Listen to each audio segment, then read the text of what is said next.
hablado en el seminario acerca de lo que es el uso de anestésicos generales y en lo que es el uso de anestésicos locales. Lo que nosotros vamos a hablar ahora es acerca de este grupo ¿ya? De analgesia, en el cual no solamente como características va a tener el efecto en analgesia, sino también el efecto antiinflamatorio, ¿ya? Entre otras características. Entonces, son medicamentos que van a tener múltiples funciones. ¿De qué nos habla este caso? María López, de 52 años, género femenino, tiene como antecedentes artritis reumatoide hace 10 años, hipertensión en control con enalapril. Motivo de consulta. María López acude a consulta por presentar aumento significativo del dolor articular en las últimas semanas, el cual no ha cedido adecuadamente con los años. Debido al dolor intenso, su médico le prescribió oxicodona, analgésico opiáceo para el manejo del dolor. Historia actual. Hace 2 semanas de uso de oxicodona, la paciente refiere varios síntomas nuevos: estreñimiento, dificultad para evacuar, náuseas constantes y vómitos, sensación de somnolencia extrema que le impide realizar sus actividades físicas, mareos al levantarse de la cama, notable sequedad bucal, informe de familiares de episodios de confusión y olvido reciente y aumento de la sudoración nocturna. Discusión. ¿Cuáles de los síntomas presentados por la paciente podrían ser efectos adversos de la oxicodona? ¿Qué mecanismos fisiopatológicos subyacen a estos efectos adversos? ¿Qué medidas terapéuticas o preventivas recomendarías para mitigar estos efectos adversos? Estos ejemplos de preguntas que ustedes han revisado en sus 3 teorías anteriores son modelos, por decirlo así, que se puede aplicar. ¿Entendido? O sea, ese es el motivo de una pregunta abierta. Por ejemplo, ¿no? Acá, ¿cuál de los síntomas presentados por la paciente podría ser un efecto adverso de la oxicodona? Y para eso yo necesito saber cuál es el efecto adverso de qué grupo farmacológico de los analgésicos opiáceos, porque acá me presenta un listado de efectos adversos. Entonces yo tengo que saber a qué se debe, porque ella está tomando como medicamento enalapril. Entonces, ¿es el enalapril o es el uso de este nuevo medicamento que es la oxicodona, ¿no? La interacción, ¿no?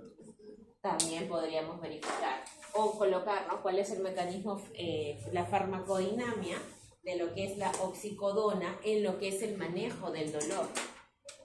También es una consulta. Ahí estaríamos especificando cuál es la farmacodinamia de la oxicodona en el manejo del dolor. ¿Es una pregunta abierta? Sí, es una pregunta abierta. Y la respuesta prácticamente a lo mucho es una línea, porque para eso yo tengo que conocer el mecanismo de acción, es decir, en qué receptores va a actuar la oxicodona y por lo cual me va a producir ese efecto de bajar el dolor.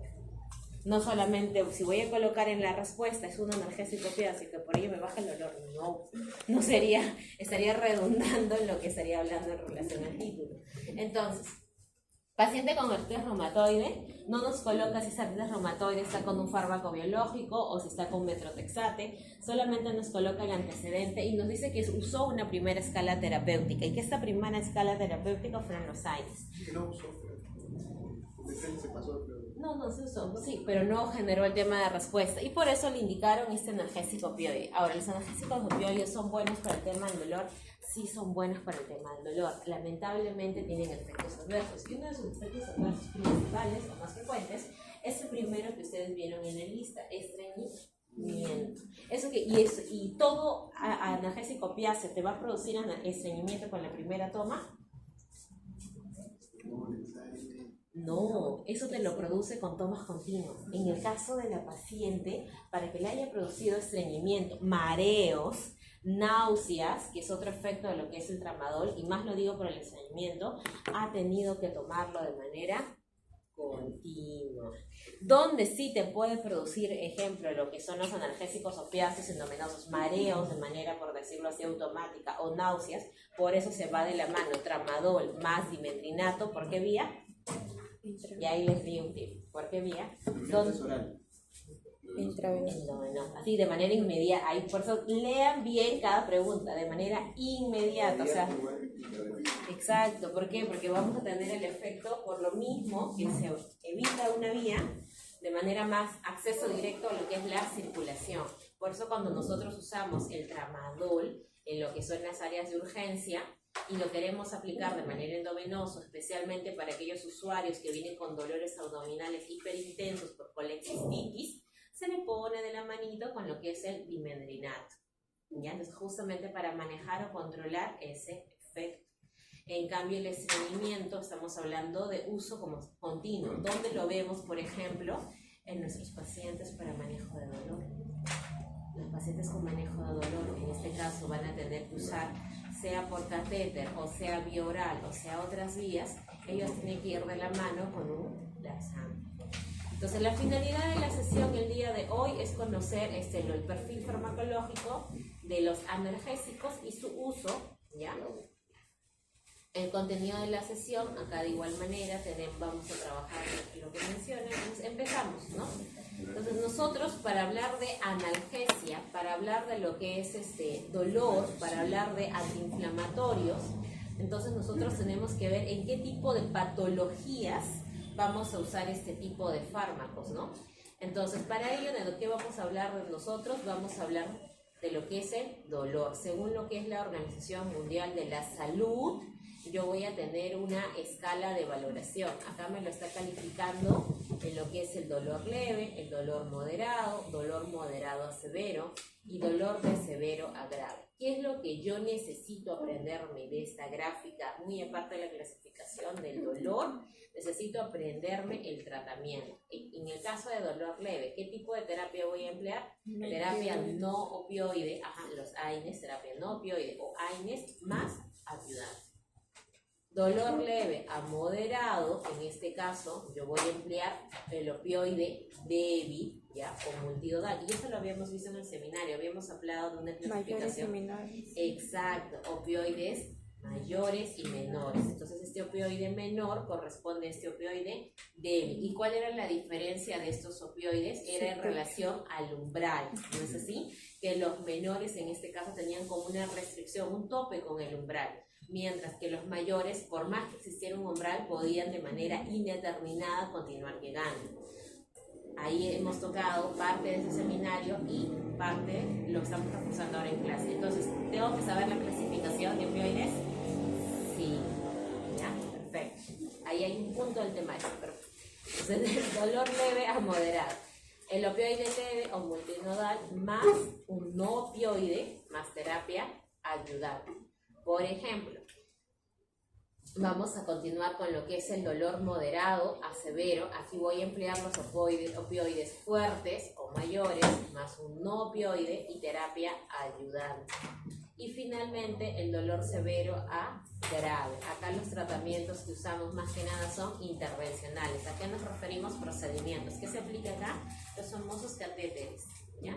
¿Para qué? Para colocar de manera continua, por decirlo de esta manera, los analgésicos para el dolor. Por son tratamientos intervencionales. El no opioide más terapia ayudante. En el caso de este dolor severo, específicamente de que hablaríamos a nivel de especialidades, ¿no? Aquí entraría lo que es la especialidad de anestesio, que hace bastante bien el manejo de dolor con morfina a través de catéter. Y en el caso de nosotros como médicos vemos el dolor leve moderado y lo que es el dolor moderado a severo, donde también tenemos que ver dolor moderado a severo, además de las terapias en relación al manejo de dolor, las patologías crónicas. Hay enfermedades como la artritis reumatoide ya en estadios avanzados, osteoporosis, pacientes que están postrados, que van a requerir ese manejo. Actualmente tenemos especialidades como medicina interna, medicina de familia, que trabajan en esas áreas, ¿ya? Porque hay formación en ello. Y también para nosotros hablar de dolor, hablamos de una escala del dolor. ¿Cuál es la escala del dolor que ustedes conocen? Que se aplica de preferencia en adultos jóvenes. Sí, exactamente, del 1 al 10, ¿ya? Entonces, donde podríamos, por eso empezamos, como se dice, con nuestro 1, con nuestro dolor leve, de un 1 a un 2, nuestro dolor de leve a moderado. Exacto. Esa escala nos ayuda a cuantificar el dolor. Si estamos hablando de escalas de valoración mayor, igual, en este caso a 5, hacemos referencias que son dolores bastante pesados e intensos. Ojo, esta escala es totalmente objetiva o subjetiva. Subjetiva. Claro. Exacto. ¿Por qué decimos que esta escala es subjetiva? Porque van a tener en consulta pacientes que les dicen que ¿y qué grado es el dolor que usted tiene en tal zona? Entonces, doctora, me duele intensamente, del 1 al 10, y le explicas, ¿no? La clasificación, me duele un 8, un 9, seguro. Y en ese momento, o sea, sí, en ese momento, o sea, y no concuerda la no congruencia entre lo que es la fascia del dolor con el número que te indica. Porque un 8 no te va a bajar con un paracetamol. Bien. Entonces, ahora, dentro de lo que es la clasificación del dolor, nosotros también vamos a tener los dolores agudos y los dolores, en este caso, crónicos. ¿Ya? Entonces, los dolores agudos y crónicos. ¿También me sirve ello? Sí, porque también eso me va a decir qué tipo de analgésico voy a usar. Si es que voy a emplear un opioide o no, o si es que voy a emplear solamente un AI. Existen formas de clasificar el dolor. ¿Ya? Es una experiencia sensitiva y emocional desagradable en la cual se asocia a una lesión en los tejidos, real o potencial. Dentro de lo que es la temporalidad. En temporalidad vemos la que es la presentación en el tiempo, ¿no es así? Cuando se presenta, es constante o intermitente, aumenta en algunas horas.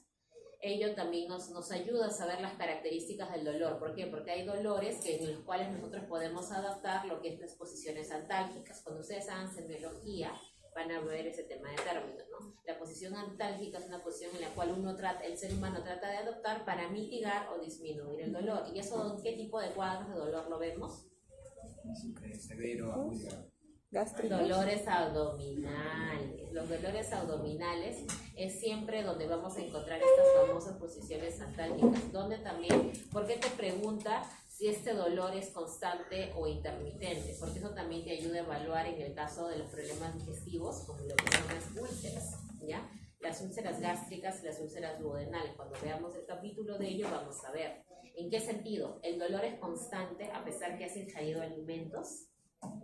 ¿O el dolor se atenúa, o sea, baja cuando ha habido el tema de presencia de alimentación? ¿Cuándo el dolor es mayor? El dolor es mayor en la mañana, en la tarde o en la noche, o el mismo nivel de dolor se mantiene durante todo el día, ¿ya? Localización, ¿en qué parte del cuerpo se siente y dónde irradia? Eso también, ¿no? ¿Dónde te duele? Me duele acá. Señala, siempre decimos, ¿no? Señala con un dedo, ¿dónde te duele? Igual en el señal. Entonces, y preguntarle, ¿se queda ahí el dolor o a dónde va? ¿Qué lo origina? ¿Qué lo origina? Lo origina un daño en algún nervio u otra causa. Entonces, lo que tenemos que también averiguar en la anamnesis y como parte del examen físico es saber qué te está originando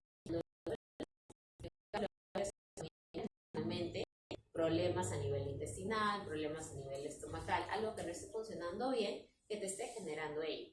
Ahora, dolores a nivel de lo que son daños del nervio también, pero no solamente el nervio, no solamente la parte digestiva. ¿Dónde vamos a usar este cuadro habitualmente? En las patologías que vemos acá según esta imagen. Las patologías musculoesqueléticas. Los pacientes con artrosis tienen dolores constantes.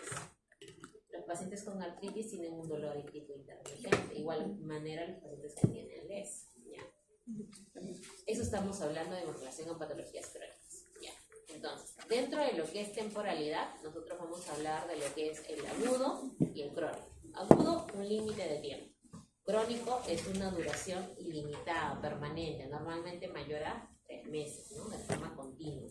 Localización, ¿dónde se localiza? Somático, cuerpo, o visceral. Visceral hacemos referencia de lo que son los órganos internos. Y somático, músculo esquelético con todo su apartado. ¿Qué lo origina? Nociceptivo o neuropático. Nociceptivo es captado por quién? ¿Qué tenemos nosotros? Nuestros terminales, nuestras terminaciones nerviosas libres. Y eso también nos permite captar el tema del estímulo de nuestro exterior y comunicarlo a través de nuestras vías nerviosas para procesar esa información. El dolor nociceptivo es captado por qué terminaciones nerviosas, las terminaciones nerviosas libres que están en todo el cuerpo. Si yo me golpeo en este momento, va a ser captado por este tipo de vía, ¿no? Nociceptivo. Neuropático, este dolor es diferente. Directamente este dolor, ¿dónde se genera? Sistema nervioso. Y por lo tanto, ¿dónde va a estar el daño? Neuronal.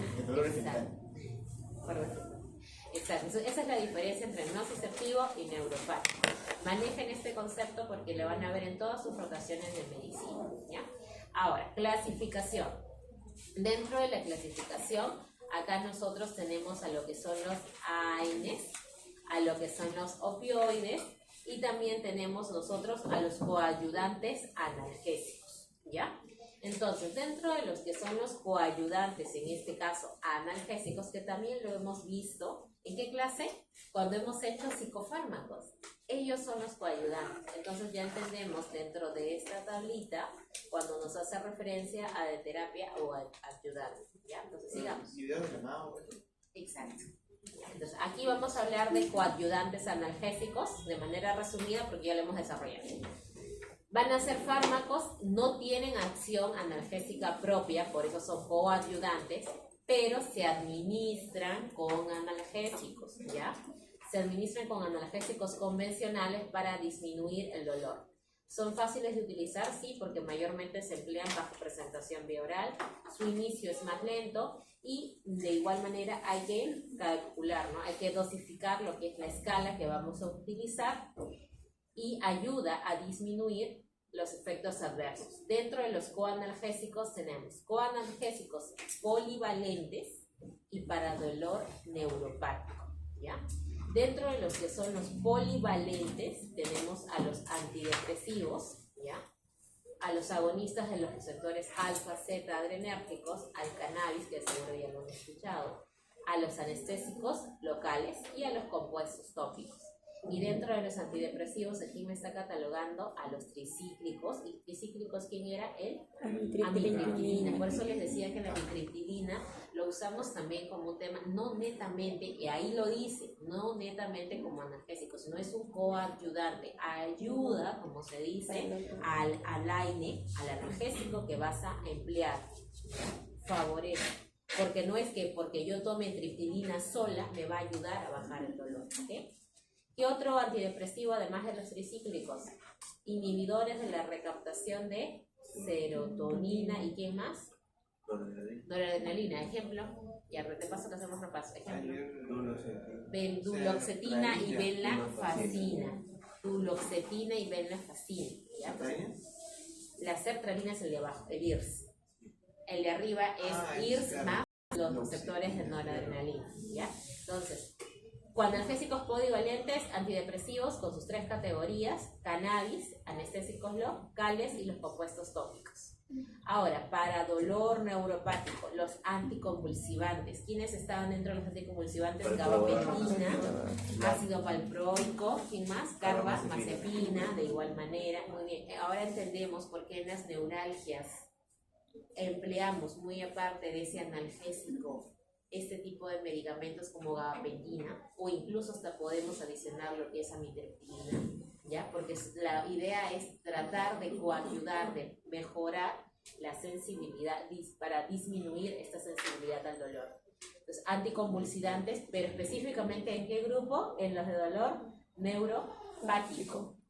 Inhibidores de la recaptación del NMDA, también lo hemos visto en la clase, ¿ya? Inhibidores de los receptores GABA y bloqueadores de los canales de sodio. Todos ellos que conforman, porque acá estaríamos hablando de mecanismos.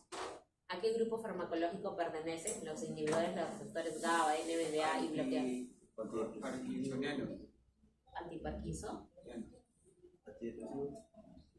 Anticonvulsivantes también. Anticonvulsivantes. Esa es la clasificación de los anticonvulsivantes. Cuando han hecho, y eso ha sido motivo de seminario, ¿ya? Ese grupo que expuso seminario, ¿quién fue? Lo mencionaron en lo que era la exposición. Este tipo de receptores que actuaban. Ahí mencionaron a lo que era el valproato, la gabapentina y la carbamazepina. Coayudantes, finalmente. ¿Quiénes son? No confundir coanalgésicos con coayudantes. Como coayudantes, ¿quién es? Los relajantes musculares. Aquí ¿quién entra? La famosa orfenadrina. La orfenadrina. Ustedes van a ver en las farmacias bajo miles de nombres comerciales el famoso Norflex. ¿Qué es el Norflex? Paracetamol más orfenadrina. ¿Ya? Entonces, ya actualmente el Estado tiene orfenadrina, ojo, en tabletas, pero tienen tabletas de 100 miligramos. Entonces, ¿nosotros podemos dar Norflex? no podemos, porque el Norflex viene un 2 en 1. Nosotros lo que damos es paracetamol más, aparte, la fenadrina. Muy bien, entonces coayudantes, relajantes musculares, ¿qué más? Las benzodiazepinas, que también ustedes lo han visto. ¿Qué benzodiazepinas conocen como coayudantes? Clonazepam, alprazolam, y nos coloca también glucocorticoides, ¿ya? Entonces aquí también vamos a tener dentro de los coayudantes a lo que son los corticoides y los inhibidores osteoclásticos. Entonces hasta aquí nosotros que tenemos todo lo que es coayudantes. Esta lámina 8 resume todos los fármacos que vamos a ver y su clasificación, ¿ya? Ahora, acá nos está hablando de otro grupo importante, el cual sí o sí tengo que darlo. Tengo que darlo a quién, según mi escala de dolor, grado nivel 1, ¿no es así? Según mi escala de dolor nivel 1, yo tengo que iniciar con un analgésico no opiáceo. Entonces, aquí ¿quién incluimos? A nuestros famosos AINES. Entonces, la pregunta es, ¿cómo los clasifico? ¿Ya? Porque AINES es muy amplio el concepto.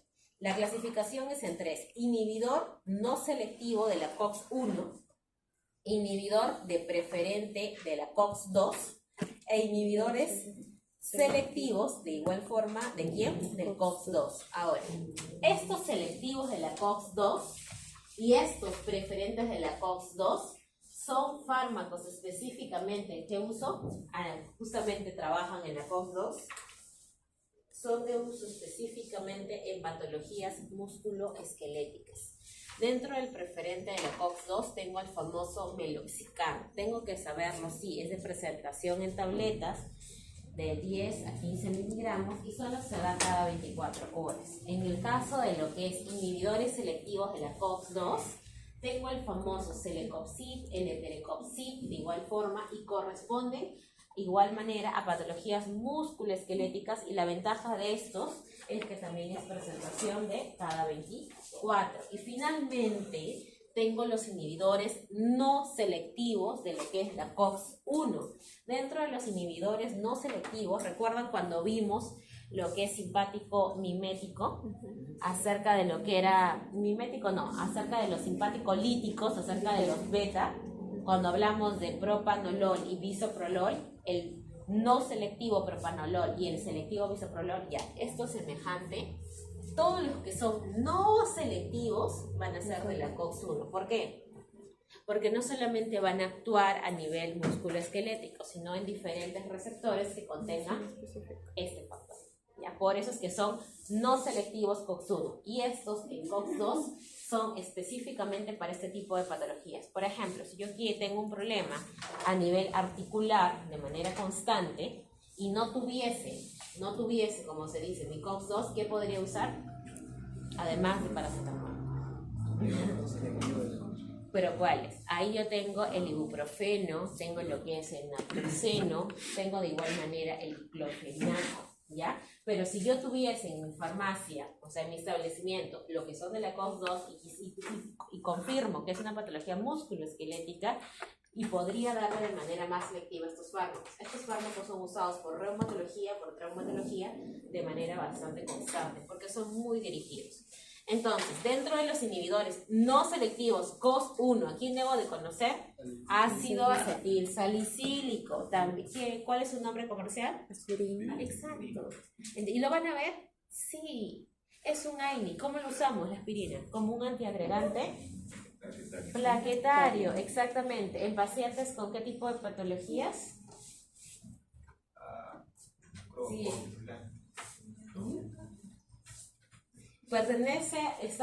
Se estudia dentro de la clasificación de los antihemostáticos, ¿ya? Entonces sí lo voy a usar como un antiagregante en pacientes con factor de riesgo alto, en este caso como marcador de dislipidemias, y en pacientes hipertensos. Un hipertenso con dislipidemia es candidato. Sí, cuando hagamos la clase en relación a antihemostáticos vamos a ver ese criterio, y se usa como monoterapia. Normalmente lo usamos como terapia combinada en otras condiciones. Entonces, ¿sí debo de conocerlo? Sí. ¿A qué grupo pertenece? ¿Y de qué tipo? COX-1 no selectivo. Naproxeno, ibuprofeno, diclofenaco, ¿debo de conocerlo? También, porque eso lo van a encontrar en todos los establecimientos del Estado. Hospital, instituto y establecimientos de salud. Indometacina, ¿qué es? ¿Dónde se usa? También existe, y existe en spray, también existen otras presentaciones, endovenosas y todo ello. ¿Dónde se usa? Inflamación. Especialmente en neonatos. ¿Para qué se usa? Cierre del ductus arterioso. Indometacina. Más que nada su función o su utilidad, al menos ahora como realidad nacional que se está manteniendo ya hace varios años, indometacina cierra del ductus arterioso. Otro fármaco que nosotros también conocemos, pertenece a este grupo, el famoso ketorolaco, ¿ya? El ketorolaco también es de utilidad. Acá se me olvidaba de alguien más que también es importante, el ketoprofeno de 100 miligramos. También está dentro de los COX-1. El metamizol también lo conocemos. ¿Para qué lo usamos? Recuerda que entre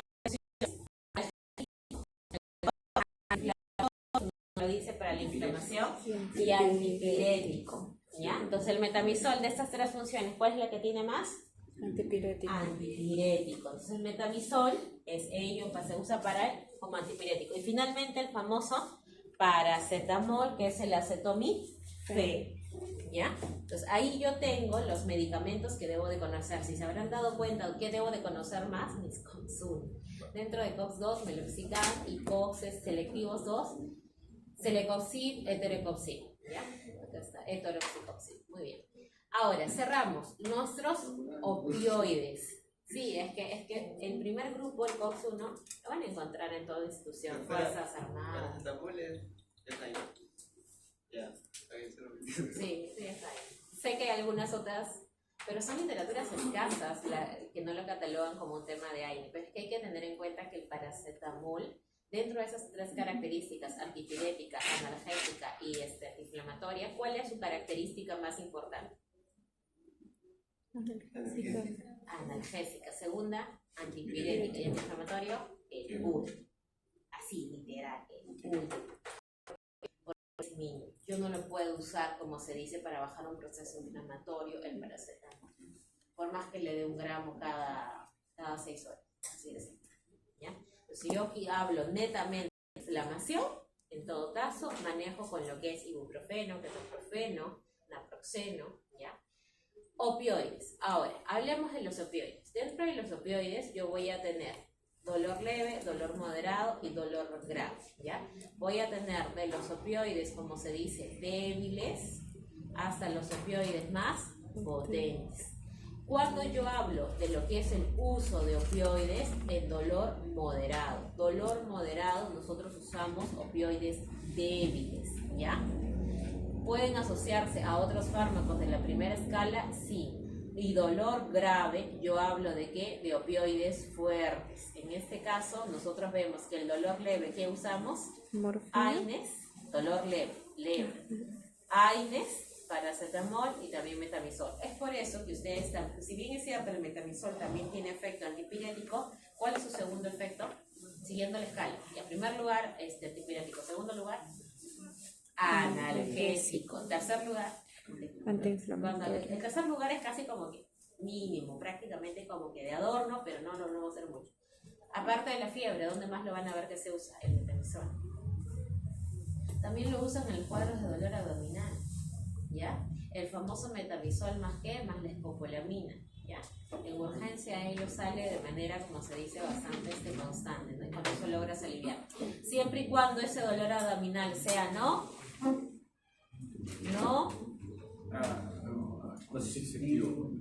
quirúrgico. Claro, entendemos que es un dolor tipo nociceptivo y que se va a dar de qué forma visceral, porque estamos hablando de aparato digestivo, pero yo no puedo, y eso sí, etiquétenlo bien, porque cuando lleven cirugía, el cirujano lo primero que les va a enseñar en su revisión es que identifiquen bien un cuadro de dolor abdominal. Todo dolor abdominal no quirúrgico es apto para lo que estamos viendo ahora en clase. O sea, prácticamente dolores abdominales lo clasificamos médicos, ¿no? Pero si hablamos de un dolor abdominal quirúrgico, como el tema, por ejemplo, de una apendicitis o una colexistitis aguda, o sea, muy movilizada, hay que tener cuidado, ¿ya? Especialmente en los cuadros apendiculares. ¿Por qué? Porque enmascaramos el dolor y una apendicitis ya no va a ser apendicitis, va a terminar en peritonitis. Por eso evaluar bien, si no vamos a terminar, como se dice, con dificultades, ¿ya? Acá tenemos lo que es en relación a opioides, agonistas parciales, agonistas puros y agonista, antagonista y finalmente antagonistas. Como antagonistas tenemos a lo que es la naloxona, que también ya lo hemos escuchado. ¿En qué seminario? Farmacodependencia. Exacto. Yo sí me acordé.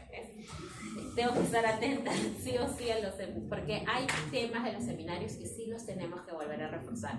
Ya, naloxona, ¿qué recuerdan de la naloxona como antagonista? ¿Dónde se emplea? ¿En qué patología de farmacodependencia? Justo se relaciona al tema. Acá está. Dolor. Claro, pero adicciones en relación y consumo de opioides, ¿ya? Muy bien. Ahora, dentro de lo que es agonistas parciales en los opioides, ¿qué opioide debo de conocer? La buprenorfina, ¿ya? Y luego tenemos nosotros los agonistas puros. Dentro de los agonistas puros, de igual forma, ¿a quién tengo que conocer? Al tramadol. Tramadol, codeína, que también lo hemos escuchado. ¿Dónde más? La codeína, aparte de ser un analgésico opioide, y también se usa para el dolor. ¿Dónde más se utiliza? ¿En qué otra patología? Vamos.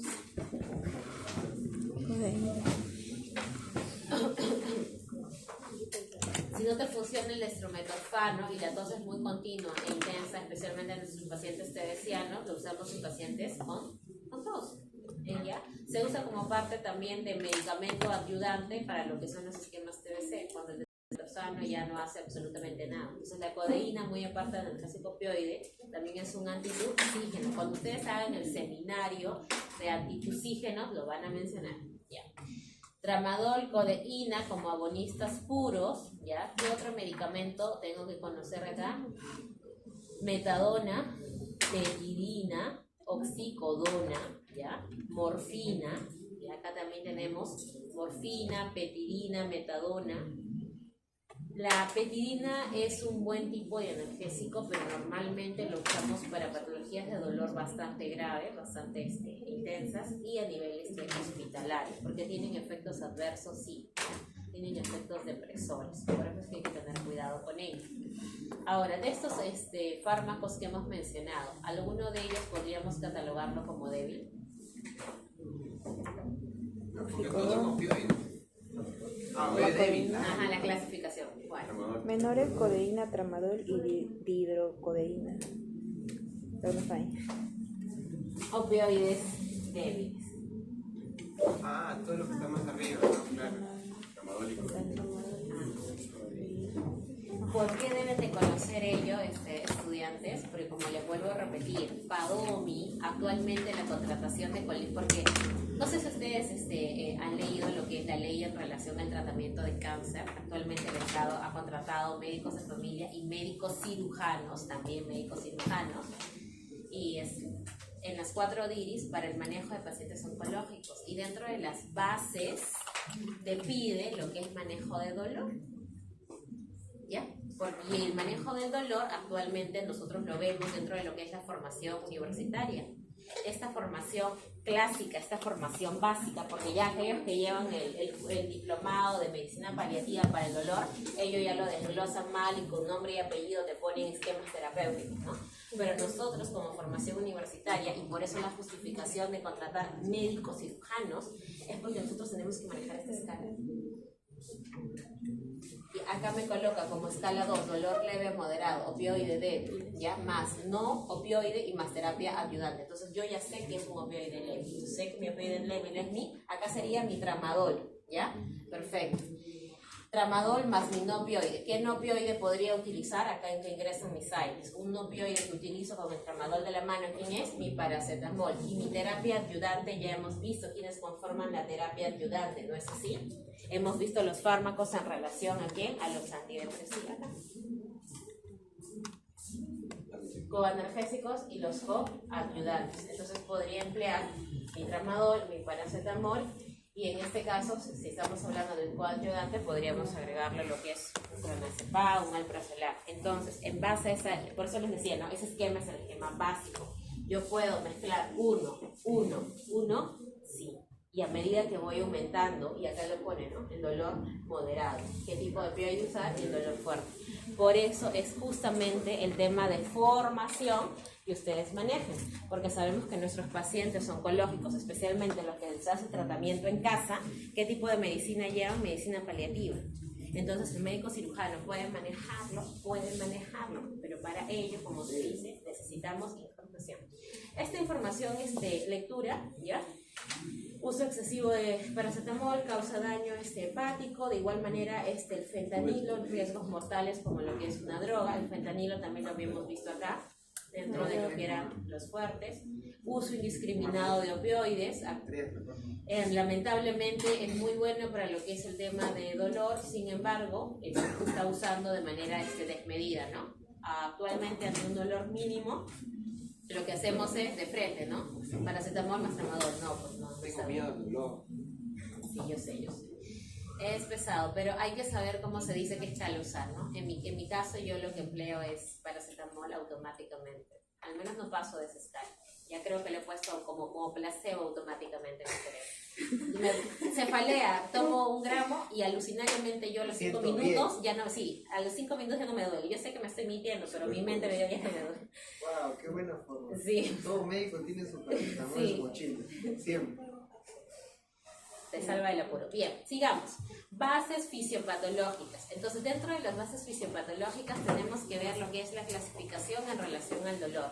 Dolor neuropático, dolor de tipo mixto y el dolor nociceptivo. Nociceptivo, terminaciones nerviosas, todo el cuerpo. Dolor neuropático, neuronas, sistema nervioso, ¿ya?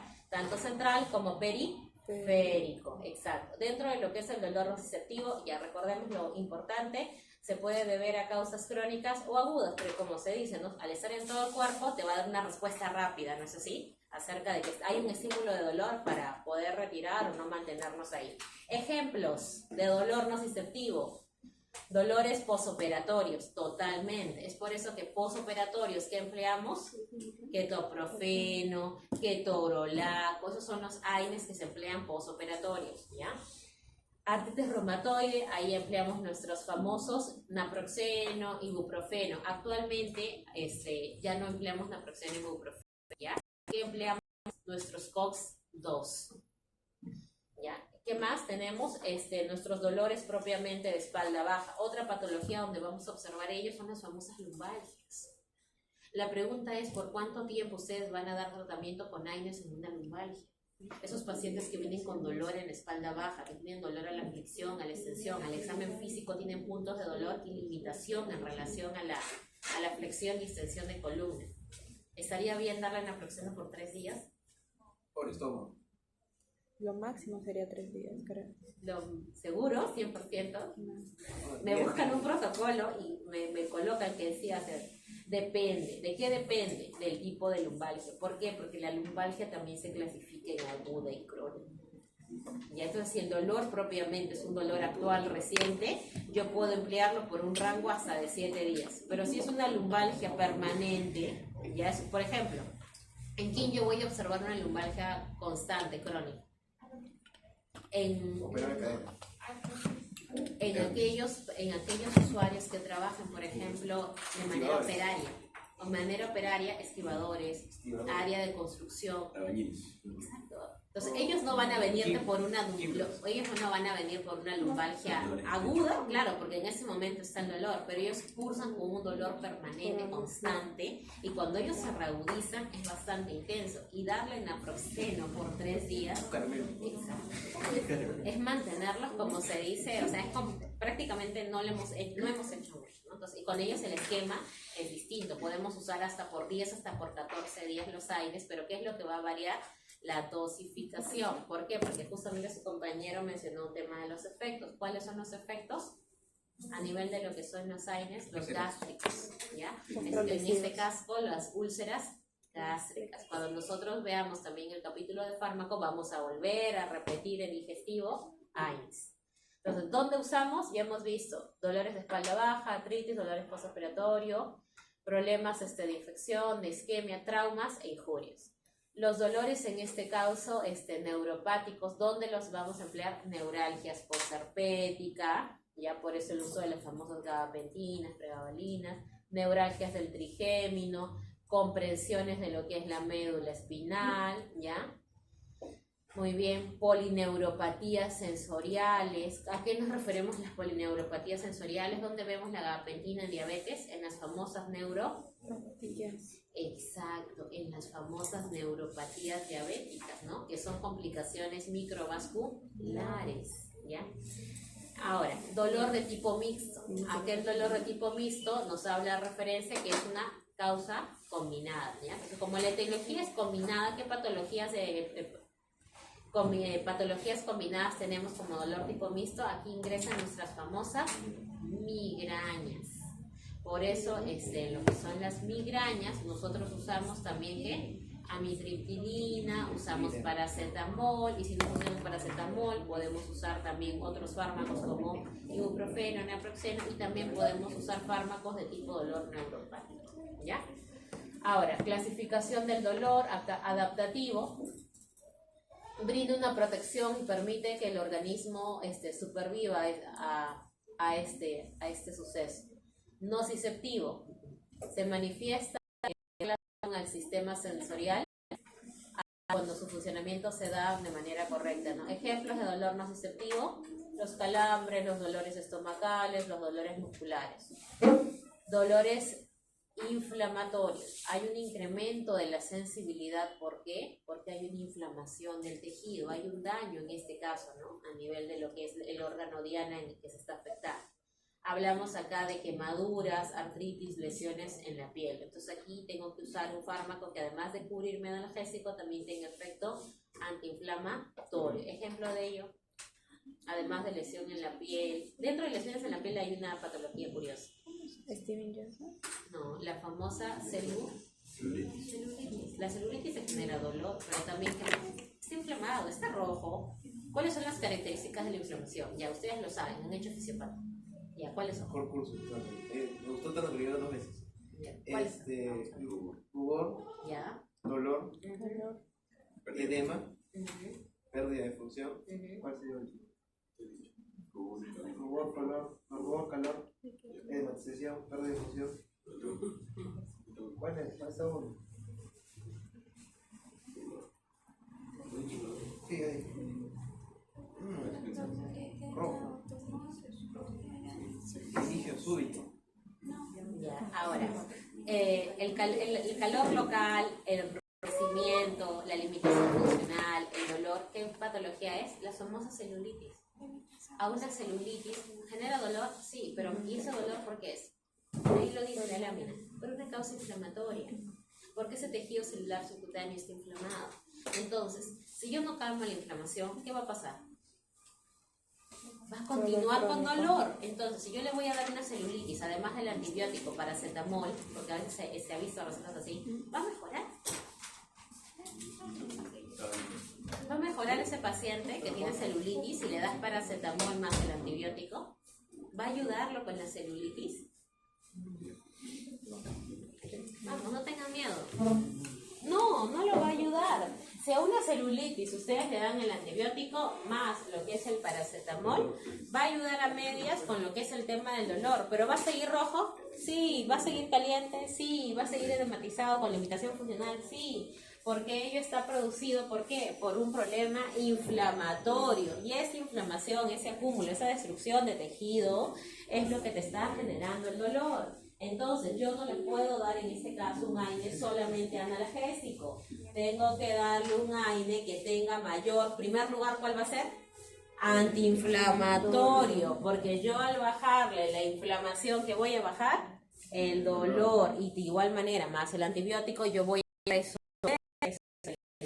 Entonces, esa clasificación de analgésico, antiinflamatorio y antipirético les ayuda a ustedes a elegir qué tipo de AINE usar ante una patología. ¿Por qué les digo ello? Que ese concepto tiene que quedar claro. porque esta vez no quiero revisar exámenes en las cuales en todos los casos clínicos me coloquen al paracetamol. Por favor, ¿ya? Pero todo antiinflamatorio reduce el dolor. Todo antiinflamatorio te genera reducción del dolor, sí. El problema, ¿cuál es? El número del orden. Lo que les mencionaba, el primero, segundo, tercero. Hay antiinflamatorios que tienen su componente en relación al dolor es menor. Ah, ya, el primero es antiepidémico. Exactamente. Por ejemplo, en el caso de lo que es el ketoprofeno, diclofenaco, naproxeno, ibuprofeno, ayuda como analgésico, sí, pero ¿por qué motivo? Porque primero te actúa como un antiinflamatorio. Por ejemplo, patologías febriles. ¿Qué es lo que debemos usar? Patologías febriles en niños, ya para terminar y pasar a fármacos. Ya, metamisol es siempre y cuando no nos funcione el paracetamol, porque el metamisol es fastidioso cuando le aplican intramuscular, es aceitoso. Pero también hay en gotitas, también, pero normalmente en nosotros como instituciones lo tenemos en parenteral, no lo tenemos en gotitas. ¿Qué otro fármaco? No tiene paracetamol en casa, ¿es válido usar ibuprofeno? ¿Ya no? Exacto. Porque el ibuprofeno también tiene, además de ser analgésico, antiinflamatorio, también como antipirético, ¿ya? Por eso les decía el tema de los órdenes. Si yo no tengo paracetamol en casa y tengo ibuprofeno, sí puedo usar. ¿Y le va a bajar la temperatura? Sí le baja. ¿Ya? Entonces hay que tener en cuenta. Para terminar, el mal adaptativo. El mal adaptativo, resultado de un funcionamiento anormal entre el sistema somatosensorial. Y de igual manera, no hay un tema de respuesta a este suceso. Se clasifica este tipo de dolor en neuropático y disfuncional. Dentro del dolor neuropático, que ya hemos visto dónde son las afecciones a nivel del sistema nervioso periférico central, las enfermedades, las neuropatías diabéticas, ya lo hemos mencionado, las ciatalgias, los famosos dolores por nervio ciático, ¿ya? O los famosos dolores por infecciones virales, entre ellas quien destaca el famoso virus herpes, y además del famoso virus herpes hay otra más. No, es el Bayer, no. El Bayer, si no me equivoco, es el C, pero no te genera neuralgias, es como un resfrío, enrojecimiento de mejillas. No, es además del virus herpes, la varicela. Sí. La varicela. Zoster. Exacto. Virus herpes y varicela zoster son dos problemas que me pueden generar mis famosas neuralgias, ¿ya? Y finalmente las disfuncionales. Dentro de las disfuncionales, que nos cataloga que hay una hipersensibilidad al dolor. Hay una hipersensibilidad al dolor debido en ausencia, a pesar de que el sistema nervioso, que el sistema somatosensorial está intacto, sin embargo, hay una respuesta exagerada al dolor. Patologías, dolor pélvico crónico, colon irritable, fibromialgia. ¿Qué es lo que ocurre con estos usuarios? Que su umbral, en este caso, el dolor es muy sensible. Por ejemplo, ¿cuál es el tratamiento de la fibromialgia, incluyendo el de colon irritable? No. Aparte de ello, le vas a dar un AINE, sí, porque en verdad, o sea, les duele, les molesta, ¿no? Y dependiendo del grado de dolor, vemos si le damos un AINE o un opioide. Pero obligatoriamente en fibromialgia y síndrome de intestino irritable, ¿qué voy a usar? Un coanalgésico. ¿De qué tipo? Polivalente. Normalmente uso antidepresivos. Los combino o bien con amitriptilina o bien los combino con fluoxetina o serotonina, ¿ya? Entonces, estas patologías de fibromialgia, síndrome de colon, tienen un componente, como se dice, para lo que es el uso de psicofármacos. Porque son pacientes que van fibromialgia. ¿Cuál es la definición de fibromialgia? ¿Alguna vez ha dado curiosidad ver ello? Son aquellos pacientes que tienen dolores, los 11 puntos de dolor musculoesquelético, ¿no? Occipitales, a nivel de hombros, espalda, caderas. Les duele ante algún tipo de movimiento, el estrés mismo. El estrés ya les genera rigidez, molestia, o sea, ante cualquier estímulo pequeño hay presencia de dolor y malestar. Por eso es que el tratamiento no solamente es con el aire, sino también con lo que es el antidepresivo. De igual manera con el intestino irritable, ¿no? Situaciones de estrés, situaciones de tensión, le generan esas variaciones intestinales, o bien estreñimiento o bien diarreas, y por eso es que también tomamos este tipo de fármaco. Estas son patologías, en este caso disfuncionales, donde hay una hipersensibilidad en relación al dolor. Muy bien, acá nosotros tenemos las bases fisiológicas en relación al dolor. Este es nuestro esquema, ¿recuerdan? Nuestra corteza cerebral, nuestra médula espinal, ¿ya? Lo que son nuestras raíces posteriores, nuestras raíces anteriores y nuestras terminaciones nerviosas. Aquí nosotros tenemos lo que es nuestra vía, la de el dolor de tipo nociceptor, entonces es Terminaciones libres. nociceptiva, exacto, nociceptiva. Estas son nuestras terminaciones libres a través de las cuales vamos a vernos expuestos a estos estímulos. Estos estímulos son transmitidos ¿hacia dónde? Hacia la médula espinal y finalmente a través de este haz espinotalámico llegan al nivel de lo que es la corteza. Y acá, así como tenemos acá lo que es el dolor nociceptivo, acá de igual manera nosotros tenemos el manejo también del dolor, pero a través de qué mecanismo? Inflamatorio, porque habíamos visto que la inflamación, ese acúmulo de inflamación en los tejidos también me genera ¿qué? Dolor. Si yo me golpeo en este momento voy a tener una respuesta, pero este dolor me va a parar, me va a terminar porque ha sido por una contusión. Pero si mi contusión fuese más fuerte y yo me hiciese un tema de un hematoma, lo que mencionamos, ¿no? De las características de la inflamación, ese dolor me va a acompañar al menos unos 7, unos 10 días. A medida que eso baje, mi dolor también va a bajar, ¿ya? Entonces acá tenemos el otro mecanismo, ¿no? Lo que son las cortezas, acá tenemos como estructura lo que es el tálamo, de igual manera lo que es el tracto espinotalámico, ¿ya? La médula que también va a intervenir para lo que es la transmisión. Nocicepciones, estimulación periférica, lesión de lo que es el tejido, inflamación y los moduladores de esta respuesta, ¿no? Los moduladores de esta respuesta son sustancia P, prostaglandinas, acetilcolina, serotonina, nervio periférico que recibe este estímulo y es trasladado. Muy bien, acá de igual manera tenemos nosotros bases fisiológicas en relación aquí a los receptores. En los receptores, ¿con quién vamos a trabajar? Con los famosos receptores de prostaglandinas y los famosos receptores de los tromboxanos, ¿ya? Muy bien, ¿qué más tenemos acá? Esta gráfica ya la hemos visto antes. Inflamación, respuesta inflamatoria aguda. En la respuesta inflamatoria aguda nosotros vamos a ver la presencia de lo que son exudados purulentos. Acá nosotros de igual manera, ¿no? Daño en relación al tejido, respuesta vascular, de sus externas. Dentro de acá están las características, signos cardinales de la inflamación: rubor, calor, tumor y dolor. ¿Quiénes se encargan de la vasoconstricción? Los tromboxanos A2. ¿Quiénes se encargan de lo que es la vasodilatación? Las prostaglandinas I2, las D2, E1 y E2. Permeabilidad vascular de igual manera y quimiotaxis y adhesión. LTB4. Yes. Inflamación crónica. Dentro de lo que es la inflamación crónica es aquella que al final va a terminar ¿qué? En una fibrosis, ¿no? Va a continuar habiendo presencia de prostaglandinas y leucotrienos. ¿Está? Y acá tenemos nosotros la resolución. O bien la respuesta inflamatoria se resuelve y este exudado se reabsorbe, o bien terminamos en un proceso crónico que termina en una fibrosis. Los targets, los receptores en los cuales se va a actuar.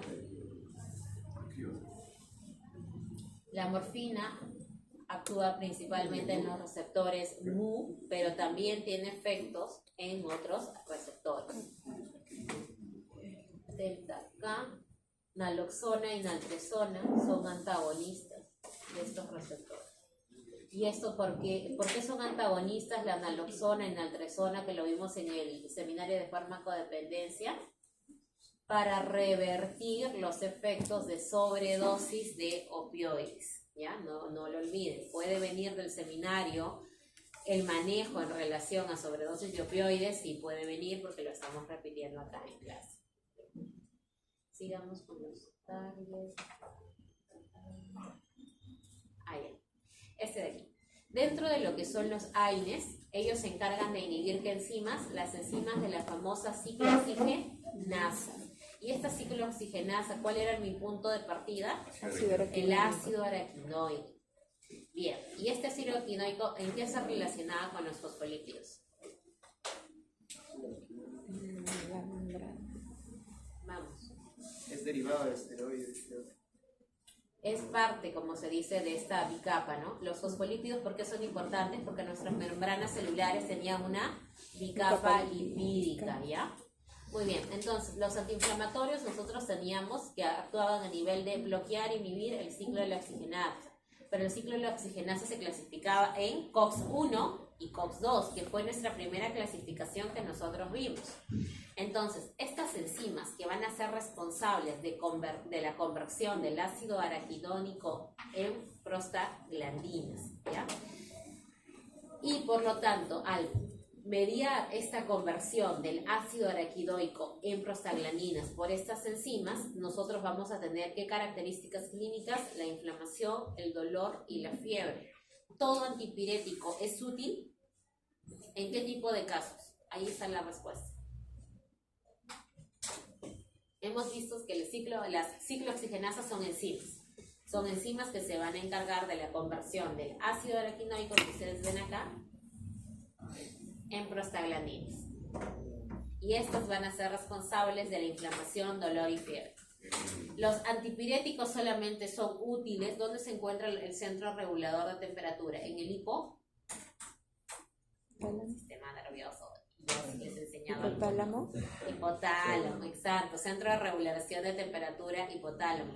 ¿Qué ocurre en relación a lo que es fiebre? Hay un proceso de igual manera inflamatorio por factores, en este caso sea por un factor viral, un factor bacteriano, ¿ya? Entonces, el antipirético te va a ayudar con lo que es la fiebre siempre y cuando sea de origen antiinflamatorio. Pero si nosotros hablamos de un proceso de temperatura, ejemplo, el golpe de calor, si yo tengo un usuario con golpe de calor, que eso lo hemos visto en verano más que nada, y han salido eslogans en todos los medios, hasta en Facebook, en la televisión, en la radio, ¿ustedes le darían a un golpe de calor un AINE tipo antipirético? ¿Sí o no? No. Muy bien, ya, así más. Muy bien, no le darían. ¿Por qué? La respuesta está ahí en el área.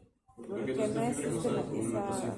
Exacto, porque no es una fiebre. ¿Por qué les decimos eso? Porque sí se han visto manejos de golpes de calor con paracetamol. Por favor, eso no se hace, no se hace. Paracetamol no dice que en primer lugar es un antipirético.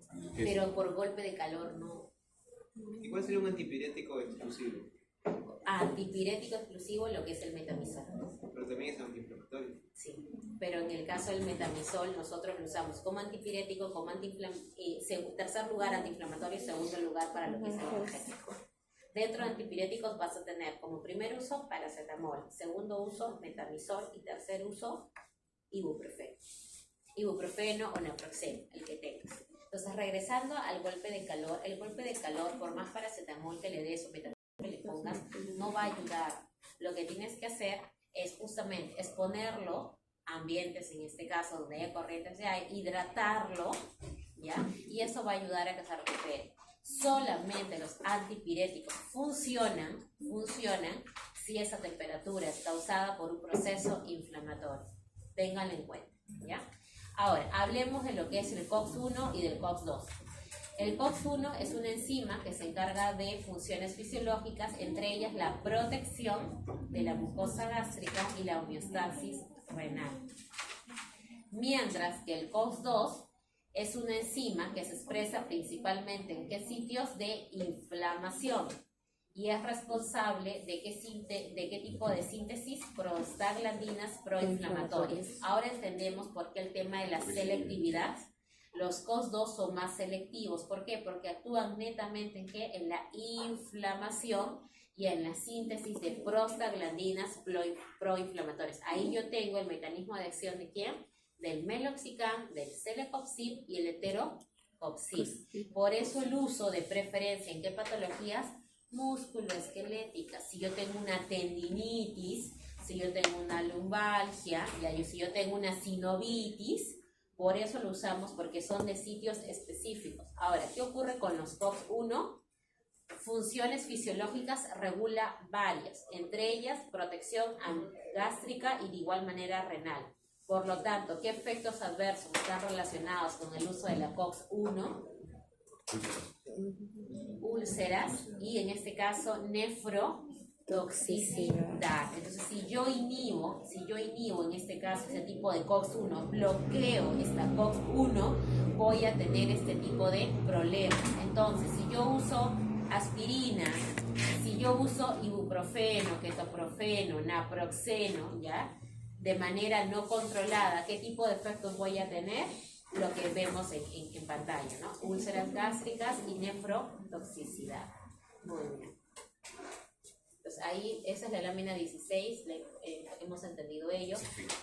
Ah, pero no te hablaron de... ¿Te meterías en eso? Bueno. No, mano, tengo más elemental. De frente te hablan de fármacos. Vamos a hacer 8 horas de recuerdo. Ya.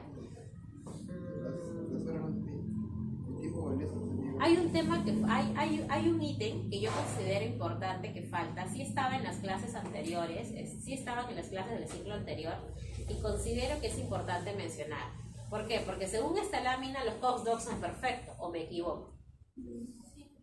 Son seguros, no tienen efectos adversos, ya son mejores. Pero ¿qué ocurre? ¿Por qué creen que les puso la lámina hipertensión, artritis reumatoide y dolor? ¿Por qué no en ese caso de hipertensión arterial el uso de enalapril hace 4 años? ¿Por qué no usar algo selectivo? Como un meloxicam, como un celecoxib, un eterecoxib. ¿Por qué no? ¿Por qué de frente mandarnos a los opioides? Claro, ahí dice que falló, ¿no? Claro, falló. Imaginemos que no hubiera fallado. Ya, imaginemos que no hubiera fallado los AINES. En ese caso, olvidémonos, quítenle la parte del opioide. Quítenle la parte del opioide. Quedémonos con el caso y quítenle la parte del opioide. Solamente coloquemos que sí, está con dolores articulares en la mano, continuos, está en una crisis. ¿Qué tipo de AINE le damos? En base a esa lámina que acabamos de ver, la de ahora, la 16, que es el mecanismo de acción de los antiinflamatorios.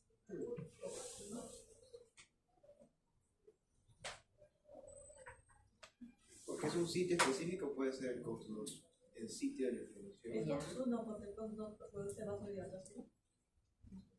Tibio, tiene que ver más que... El caso te ponía que tenía artritis e hipertensión arterial. No nos habla del grado de la clasificación. Hay un dato que no está acá, pero está en las clases teóricas anteriores, y sí es importante que lo conozcas. El riesgo con los COX-2, ¿ya? Es que tienen afección a nivel de lo que es la agregación plaquetaria.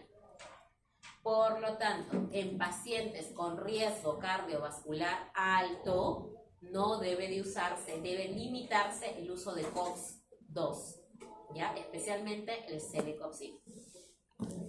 Pueden revisar, googlear, o sea, sí se ha hecho estudios en relación a ello, ¿no? Entonces hay que tener en cuenta el uso de los COX-2 en pacientes con riesgo cardiovascular alto. ¿Quién sería mi riesgo cardiovascular alto? Hipertensión, diabetes, pero hipertensos y diabéticos alto. ¿Con qué característica? Obesos, dislipidémicos.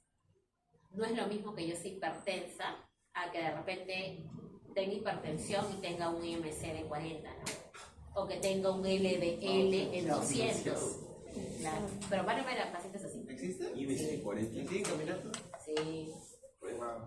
Y tienen psicosis. Y le tienes que seguir dando la lanzapina, porque si le quitas la lanzapina, lo rayas y eso es peor. Claro, aumenta el peso, ¿no? Eso es metabólico también. Es que ¿por qué te aumenta el peso? Porque les aumenta el apetito. Y es difícil. Hay casos, pero hay que manejarlo. Entonces, pero el detalle es el siguiente. Si tiene factor de riesgo cardiovascular alto, no solamente hipertensión, ya hay que indagar más, ya, o el LDL mayor en 200, cuidado con lo que es el celecoxib. Podríamos usarlo como uso limitado, ¿en qué sentido? Días, 2, 3 días. Pero si lo vamos a usar como uso permanente, ¿dónde lo usaríamos como uso permanente? Justo en el caso que dice, exacto. Lo va a tomar una vez ¿Lo va a tomar? No. Probablemente lo use más veces y probablemente ese endotelio se exponga más veces a ese efecto. Y más aún si es no controlado. Los diabéticos también ingresan, porque los diabéticos también tienen disfunciones endoteliales. Exacto. Entonces hay que tener, eso no está mencionado, justamente estoy viendo sus láminas y no les han puesto ahí. No, posible, fija. Sí, no, es que lo van a ver. ¿Ya? Entonces, lo van a ver. Ahora, opioides. Dentro de los opioides, indicaciones. Los opioides se manejan para qué grados de dolor? Dolores moderados a dolores severos. Ingresan dolor agudo y crónico, pero severo, obviamente, que no responde a otros analgésicos. Dolores oncológicos, ya lo mencionamos. Dolores postoperatorios, sí. No es lo mismo, por ejemplo, ¿no? Una colexistitis, una cesárea, que una cirugía, por ejemplo, de cadera, o un trasplante, ¿ya? O una cirugía de tórax, ¿ya? O una cirugía a nivel de cráneo o a nivel de columna. Es diferente. Entonces, también dependiendo de la intervención, el dolor postoperatorio hay que manejarlo de igual manera con cuidado, ¿no? En aquellos que van a tener mayor sensibilidad. Cuidados paliativos, de igual manera, lo hemos mencionado en pacientes. Tu cuidado paliativo aplica para toda enfermedad que requiera, enfermedad terminal que requiera estos cuidados. Dolor en enfermedades terminales, ¿ya? Entonces, estos usos de los opioides, recordarlo, son usos específicos. ¿Cuáles son los efectos comunes? Náuseas, vómitos, estreñimiento, somnolencia y depresión respiratoria. Depresión respiratoria, porque yo tengo que tener en cuenta ello en la sobredosis de opioides. Recordamos nuevamente farmacodependencia. Por eso emplear el antagonista tipo naloxona, ¿ya? Entonces, nuestro caso clínico, para poder resolverlo, ¿tenía estos efectos adversos? Sí, entonces, ¿a qué se debió esos efectos adversos? Al opioide que le habían indicado. Exactamente. ¿Tenía náuseas? Sí. ¿Vómitos? También. Estreñimiento, igual manera. Somnolencia, de igual forma. Ahora, ¿cumplía el criterio? ¿Ella cumplía cuál criterio? El de dolor crónico que no respondía a otros analgésicos. Entonces, con esta diapositiva resolvemos nuestro caso clínico. Estaba indicado, porque era un dolor severo que no había respondido a otros AINES, ¿ya? Y tenía estos efectos, sí tenía. Náuseas, vómitos, estreñimiento, somnolencia. Depresión respiratoria solamente en sobredosis, ¿ya? Farmacodependencia, repasen bien esa área, lo hemos visto, bien. Ahora, evaluación inicial. ¿Qué necesito evaluar yo? Yo ya sé en qué cuadros lo debo de dar. Ahora, aparte de saber en qué cuadros lo debo de dar, dentro de lo que son los opioides, para yo poder usar, tengo que hacer la evaluación inicial, que implica la anamnesis, el examen físico, evaluar el dolor. Para yo hablar de evaluar el dolor, tengo que evaluar mi escala numérica en relación a intensidad, tiempo de dolor. Si le duele hace 3 días, no le van a dar un opioide, ¿ya? ¿Cuánto tiempo le dura el dolor? Y de igual manera, evaluar ¿qué? Comorbilidades, ¿ya? Para no acentuar problemas en la enfermedad de base y de igual manera la interacción farmacológica. Y también necesito yo saber qué medicamentos de base tiene. Eso es obligatorio. Monitoreo. Yo tengo que evaluar monitoreo. ¿Cómo evalúo esos efectos adversos que he mencionado anteriormente? Preguntar si los presenta. Señora, usted cuando toma el tramadol, cuando toma la oxicodona, ¿siente mareo, siente náuseas, se estriñe? Efectos adversos, ¿qué es lo que tenemos que vigilar? Lo que es la vigilancia respiratoria, ¿no? Que no hay este tipo de problemas, ¿no? Pues para eso nosotros evaluamos frecuencia respiratoria y que no hay efectos adversos. Muy bien. Dentro de lo que son los opioides, para nosotros poder utilizarlo, hacemos evaluaciones de función hepática. Eso incluye las transaminasas y bilirrubina. ¿Por qué? ¿Por qué yo evalúo el hígado antes de usar un opioide? Pero acá estaría hablando de qué tipo de... ¿Cuándo monitorearía el hígado para usar un opioide? En pacientes que tengan... ¿Cuál? Cuando el medicamento pasa por fase 1. Claro, o sea, ¿eso qué quiere decir? Que los opioides tienen metabolismo hepático. Como el opioide tiene metabolismo hepático, me están pidiendo pruebas basales de transaminasas y bilirrubinas. Pero mi pregunta es, ¿en todo paciente que le voy a dar tramadol tengo que pedirle perfil hepático? Mira, en los que tienen daño también es válido, los que tienen su insuficiencia hepática, pero en todos, ¿cuál sería mi criterio? Olivo. No, a lo que mi pregunta más que nada va dirigida. Por ejemplo, si yo tengo un dolor severo, pero es un dolor agudo, pero severo, sería necesario pedirme pruebas de perfil hepático y no tengo problemas de insuficiencia hepática. El criterio clínico es importante, colega, es muy importante. No. ¿Por qué? Porque yo le voy a dar ese opioide, hablo de 10 días, 3, 4 días. Si yo tengo un paciente, lamentablemente, con una artritis reumatoide degenerativa, y los AINES, así se hace el Ecopsim, el Oxycal, lo que haya, no le hace efecto, y voy a tener que darle tramadol, por decirlo así, horario, por meses, a ese paciente, yo sí le voy a tener que pedir pruebas de base. Porque ya el tramadol yo no lo voy a usar condicional a que tengas dolor, o por 3 días. Lo voy a tener que usar de manera constante. Entonces, en aquellos pacientes en que yo uso un medicamento permanente, constante, siempre hagan el monitoreo. Evítense sorpresas por no hacerlo. Conozcan los valores de base, bríndenlo de la forma que ustedes consideren y pídanle su control posterior, ¿ya? Por eso nos cataloga ello, ¿no? ¿Por qué? Porque el opioide se metaboliza en el hígado. ¿Qué otras pruebas funcionales me están indicando? Creatinina y la tasa de filtración glomerular. ¿Por qué? Porque muy probablemente vemos que este fármaco también tenga excreción por vía renal. Y si tiene excreción por vía renal y yo necesito usarlo en pacientes, ¿con qué característica? Un paciente con insuficiencia renal también tiene derecho a sentir dolor. Y le voy a quitar este grupo de fármacos que es bastante amplio por el tema de daño. Entonces, ¿qué es lo que nos habla? Acá hay un término. Para ajustar la dosis, yo sí necesito saber qué, la creatinina y la filtración glomerular. ¿Por qué? Hay una guía, claro, eso te ayuda a evaluar la función renal, exacto. Y esa función renal se clasifica, hay una clasificación que ustedes van a ver, ¿ya? Y cuando vean medicina lo van a ver con más razón. Y cuando trabajen en la parte médica, sea privado o del Estado, lo van a ver. O sea, de que lo tienen que saber, lo van a saber. Así como Framingham van a aprender ustedes para riesgo cardiovascular, para evaluación renal te piden 2 criterios. Creatinina, tasa de filtración glomerular. ¿Para qué nos sirve ello? Para estadificar la función renal. La función renal se estadifica en 5 estadios y esa es la clasificación CADIGO. La clasificación CADIGO es una clasificación internacional, al igual que Framingham, y usamos, en este caso Perú también lo emplea. ¿Para qué? Para determinar el grado de función renal. Ello me sirve ¿para qué? Para calcular mi dosis de medicamento a usar. Y en el área de nefrología me ayuda para identificar criterios en relación a diálisis y manejo de protección renal.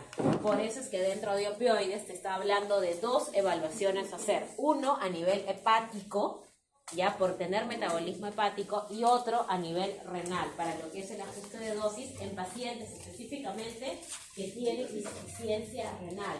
¿Por qué? Porque el paciente con insuficiencia renal también puede que tenemos que hacer el cálculo respectivo para generarle no problemas. En este caso, ¿cuál sería el riesgo de generarle problemas? El tema de acentuar nuestros efectos, ¿no? Adversos. Finalmente, el monitoreo regular. El monitoreo regular, ¿en quiénes se aplica? En todo aquel usuario que tenga dolor crónico. Porque en aquel que tenga dolor agudo no es necesario hacer ese manejo, ¿no? Entonces, en monitoreo regular estamos viendo pruebas de función hepática, que ya lo hemos visto, las famosas transaminasas, y acá te lo pone, ¿no? ¿Cuándo lo vas a hacer? Siempre y cuando tengas el uso prolongado de ellos. Pruebas de igual manera de función renal, para verificar lo que es el tema de la dosis.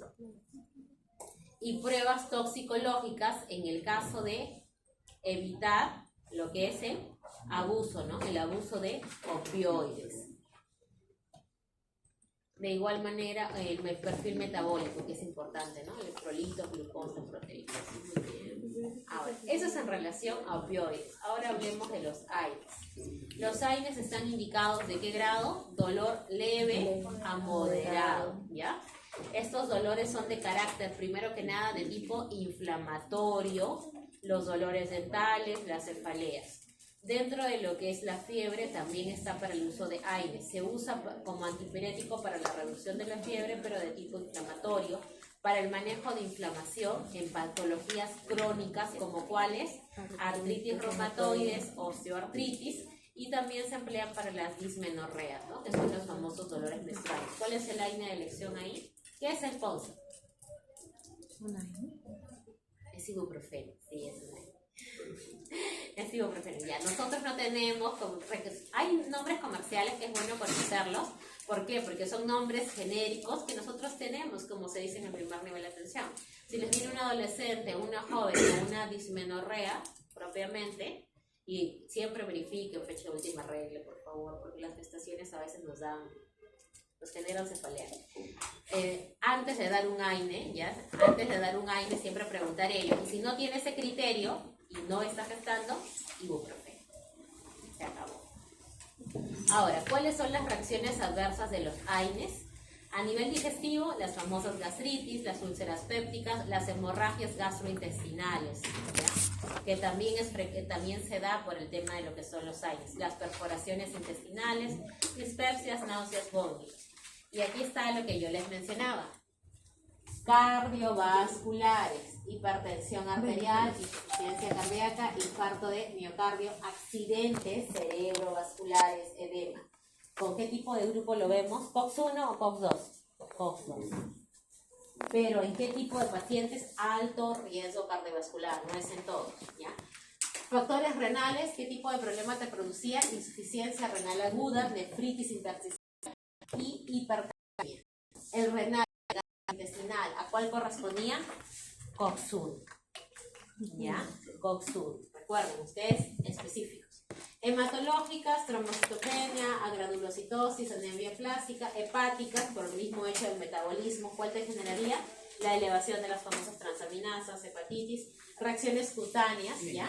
Los RANS, también Steven Johnson, necrólisis epidérmica tóxica, y reacciones alérgicas de igual manera de anafilaxia.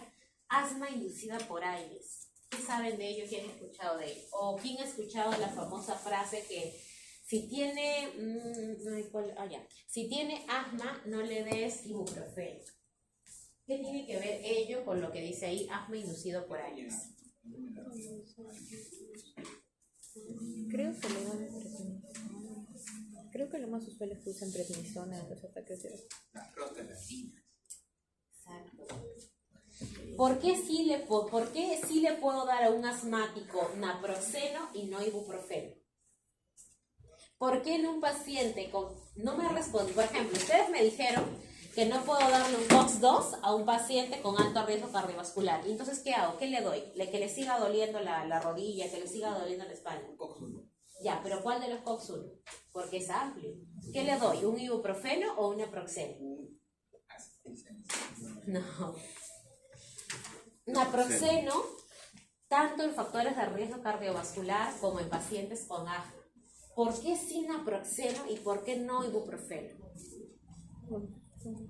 Y lo que acaba de mencionar su compañero es cierto, tiene que ver el tema del ibuprofeno con lo que son las prostaglandinas y asma.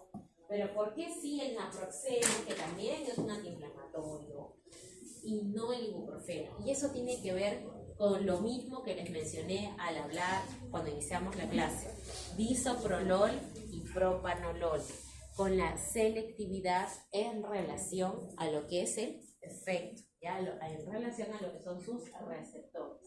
Ibuprofeno lamentablemente es muy inespecífico en relación al campo donde va a actuar. Por eso en pacientes con asma no se recomienda este AINE, sino más bien naproxeno o paracetamol. Ténganlo en cuenta, ¿ya? Doctora, pero ambos no están en la categoría de inhibidores no selectivos de COX-1. Uno más específico que otro. Los dos no estarían. Los dos están dentro de la categoría, pero lo que varía es el tema en relación al efecto que van a hacer a niveles del árbol bronquial. Ahí es lo que varía lo que es el tema de su diferencia.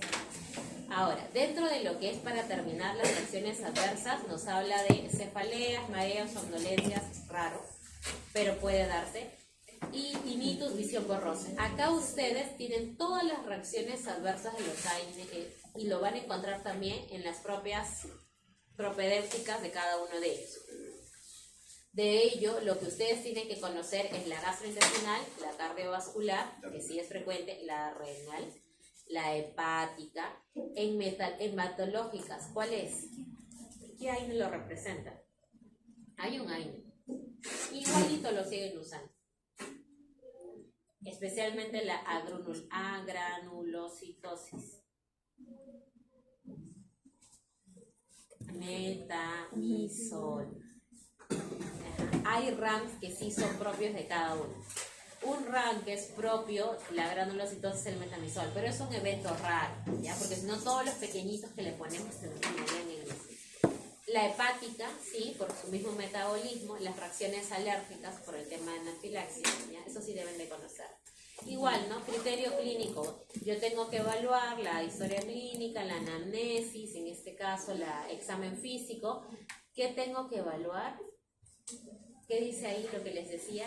¿Qué factor de riesgo? Exacto. Entonces, si yo tengo un paciente que ya tiene úlcera péptica de base, yo le tengo que preguntar cuándo fue su última endoscopía. ¿Para qué? Para saber si esa úlcera está activa o no. Porque si esa úlcera está activa y le doy un AINE, ¿qué voy a hacer? ¿Qué sangre? Exacto, ¿qué sangre? Entonces, tengan en cuenta ello en el parcial cuando les venga su caso clínico. Porque es un tema que se ve. ¿Fija? Sí. Es que puede venir un paciente que tiene su osteoartrosis, actualmente está con gonalgias, grado 4 a 5, interdiario, y tiene úlceras peptídicas hace 6 meses, y en su último control ecográfico indican que las úlceras están no activas. ¿Qué manejo le dan? Las úlceras están no activas. Sí le puedes administrar Se entonces. podría dar un COX. Ya, un COX-1, pero si están no activas y no tiene factores de riesgo cardiovasculares, ¿por qué no darle un COX-2? Sí le puedes dar un COX-1, le puedes dar naproxeno, o le puedes dar ibuprofeno, pero ¿por qué no un COX-2? Le podríamos dar, es que es crónico, entonces se le tendría que dar un no selectivo como los COX. Ya, ¿y cuál sería tu fundamento para no darle un COX-2? Que Porque se le va a dar de también el forma COX-2... crónica. ¿Ah? Se le va a dar de forma crónica y esa úlcera que no está activa puede convertirse en úlcera activa por el uso constante. ¿Del COX-2? ¿No será al revés? Solo que no presenta riesgo cardiovascular. Porque sí se le puede dar un COX-2. Sí le podrías dar un COX-2, pero lo que podrías aclarar es ello, evaluar y monitorear factores de riesgo cardiovascular. Okay. Eso sí podríamos catalogarlo como parte de monitoreo. Pero sí es exacto, porque si es un paciente que no tiene factores de riesgo, como te repito, sí. Ahora, el caso sería distinto, que tiene osteoartrosis, gonalgia en las rodillas, intermedio, y es hipertenso, hipertenso hace 5 años, fumador, su último LDL está en 250. ¿Ya? Y no te hablamos el tema de las úlceras. O si ya, te ponemos nuevamente las úlceras, pero están no activas. Ahí la respuesta que ha dado su compañero es totalmente válida. Le podría dar un COX-1, le podría dar lo que es una naproxeno. Ahí no sería válido lo que era un tema de COX-2, porque te estamos diciendo que es fumador, su LDL está en 200 y además es hipertenso. ¿Ya? Entonces, ¿qué es lo que nos pide dentro de AINES? Evaluar con cuidado qué factores de riesgo, los gastrointestinales y cardiovasculares, y de igual manera el tema de comorbilidades. Comorbilidades, ¿qué patologías incluyen? Insuficiencia renal, hepatopatías, ¿ya? Ojo con ello. ¿Qué debo de monitorear? Igual manera, ¿no? El tema de los efectos adversos. Úlceras sangrantes a nivel digestivo, cardiovasculares, hipertensión e infarto, ¿ya? Monitorear la función hepática, especialmente, y vuelvo a repetir, ¿en qué casos? Prolongados. A un paciente que tiene, en este caso, una gonalgia y no tiene artrosis, pero sí tiene una gonalgia, le vas a dar un AINE por 3-4 días. ¿Le vas a hacer monitoreo? No. Si lo vas a usar por 3-4 días, no vas a hacer monitoreo, ahí lo pone. ¿Cuándo haces monitoreo? Prolongado. Igual lo vimos en opioides, tratamiento prolongado. O sea, si no lo vas a usar por decirlo así, meses, no es necesario estar haciéndole el tema de monitoreo, ¿no? Criterios de laboratorio. Evaluación inicial, hemograma completo para evaluar riesgos de anemia, sangrado gastrointestinal, pruebas de función hepática, transaminasas, ¿ya? TGO, TGP, fosfatasa alcalina, por el mismo hecho que estos AINES tienen metabolismo hepático y pruebas de función renal, ¿no? Creatinina sérica y tasa de filtración glomerular. Monitoreo de igual manera aplica lo mismo, ¿no? Hemograma para evaluar sangrado, producciones hepáticas, filtraciones, en este caso función de monitoreo renal, y la sangre oculta en heces. ¿Por qué la sangre oculta en heces? Para ver si hay sangrado por las úlceras. Para ver si hay sangrado, riesgo de sangrado a nivel de lo que son las úlceras. Exacto, la famosa que son las heces ocultas. La sangre oculta a veces también nos ayudaría. Vuelvo a repetir, ¿en qué casos? Tratamientos prolongados, ¿ya? No vayan a colocar un tratamiento agudo que se les pone que se ha golpeado, saca contusión por caída de la escalera, monitoreo. No vale.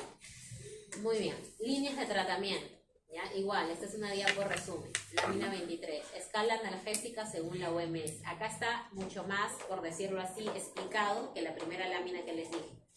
¿Qué nos dice la escala de la Organización Mundial de la Salud? Primer escalón, segundo y tercero. Primer escalón, los no opioides. AINES, paracetamol, metamizol. Segundo escalón, opioides débiles. Codeína, dihidrocodeína, tramadol. Estos se van a asociar a qué fármacos también del primer escalón. ¿Ya? Pueden asociarse, sí pueden asociarse. Tercer escalón, opioides potentes o mayores, morfina, fentanilo, oxicodona, metadona, buprenorfina. Se pueden asociar de igual manera con qué fármacos? Primer escalón, no del segundo, primer escalón. Finalmente, ¿qué nos dice? Tanto el primer escalón, segundo escalón y tercer escalón, ¿con quién lo puedo unir? Con los coayudantes, que ya hemos visto quiénes son, que son los antidepresivos, y para los manejos de anticonvulsivantes, también benzodiazepinas, y ¿quién más? Relajantes musculares. Doctora, coadyuvante y coemergésico no es lo mismo, ¿correcto? No. Aparte de los tipos de medicamentos, ¿cuál sería la diferencia en funcionamiento? En el caso de lo que son los medicamentos coayudantes, nosotros estamos hablando específicamente de los antidepresivos, estamos hablando de los relajantes musculares, estamos hablando de lo que son las benzodiazepinas. Y en el caso de estos medicamentos coanalgésicos, estamos hablando de netamente antiinflamatorios. ¿Ya? Esa es la diferencia que hay entre los dos. Ahora, esta gráfica de la lámina 23, ¿es necesario conocerla? Sí, es necesario conocerla. ¿Por qué? Porque se puede colocar un casito en relación a manejo de dolor. O en todo caso se puede preguntar, ¿no? ¿Cuáles son los fármacos que corresponden al segundo escalón según la clasificación OMS? ¿O cuáles son los fármacos que corresponden al tercer escalón? ¿Cuál sería su respuesta si les pregunto por el segundo escalón? Ya, ustedes me pondrían codeína, hidrocodeína, tramadol. ¿Nada más? No, Puede asociarse. Puede asociarse a fármacos de primer escalón, entre paréntesis, AINES. El tramador con el paracetamol. Exacto, por eso existe el famoso Supracal dúo. El Supracal dúo es ello, paracetamol más tramadol. O el Norflex Plus, que también es paracetamol más tramadol. Hacen un buen sinergismo, ¿ya? Muy buen sinergismo. Bien, sigamos.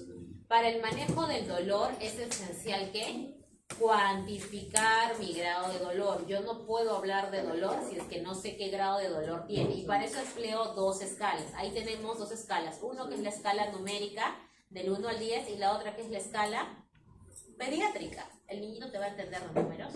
No, le dices, marca la carita. Con eso, marca la carita. ¡Uy, qué buena! Ajá, muy bien. El aumento, el que yo aumente de escalón, el que yo pase de primer escalón a segundo o del segundo al tercero, el que yo aumente de escalón, ¿a qué se refiere?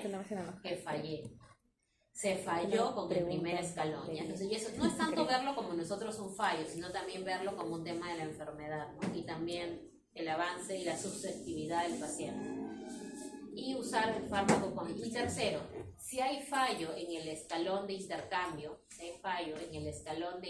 entre fármacos y puede no mejorar el tema de la analgesia, ¿no? O sea, tenemos que valorar bastante al momento de subirles el escalón. O sea, antes de buscar la decisión de tomar un opioide, tenemos que evaluar bien si realmente es por progresión de la enfermedad o si es por un tema de susceptibilidad en relación al paciente. Nosotros dentro de la clasificación del dolor hablamos de una que era la disfuncional. ¿Cuál era? En la cual había una hiperestimulación, una hipersensibilidad en relación al dolor. ¿Ya? Entonces evaluemos bien ello. 1 es dolor leve, 2 dolor moderado, 3 dolor severo. Usar coadyuvantes, acá también ya lo hemos visto, en cualquiera de los coadyuvantes, por eso está acá como base inicial, se puede emplear en cualquiera de los 3 pasos. Eficacia analgésica del ibuprofeno intravenoso en el tratamiento del dolor agudo postoperatorio en un ensayo multicéntrico fase 3 aleatorizado y control con placebo a doble ciego. ¿Qué nos dice el estudio? Este estudio evalúa la eficacia analgésica y la seguridad del dolor postoperatorio asistido con ibuprofeno intravenoso en pacientes con cirugía abdominal y ortopédica. ¿Cuáles fueron los resultados? Que el ibuprofeno de 400 y 300 miligramos no solo redujo el consumo de morfina, sino también proporcionó una reducción significativa en el dolor de reposo y al movimiento. Entonces, sí es efectivo el uso de lo que son AINES, ¿ya? Para lo que es el manejo del dolor postoperatorio. Por eso nosotros habíamos evaluado que dentro del dolor postoperatorio yo podía usar bien un AINE o bien un opioide. ¿De qué dependía? Del tipo de cirugía. Acá es una cirugía grande, especialmente las traumatológicas.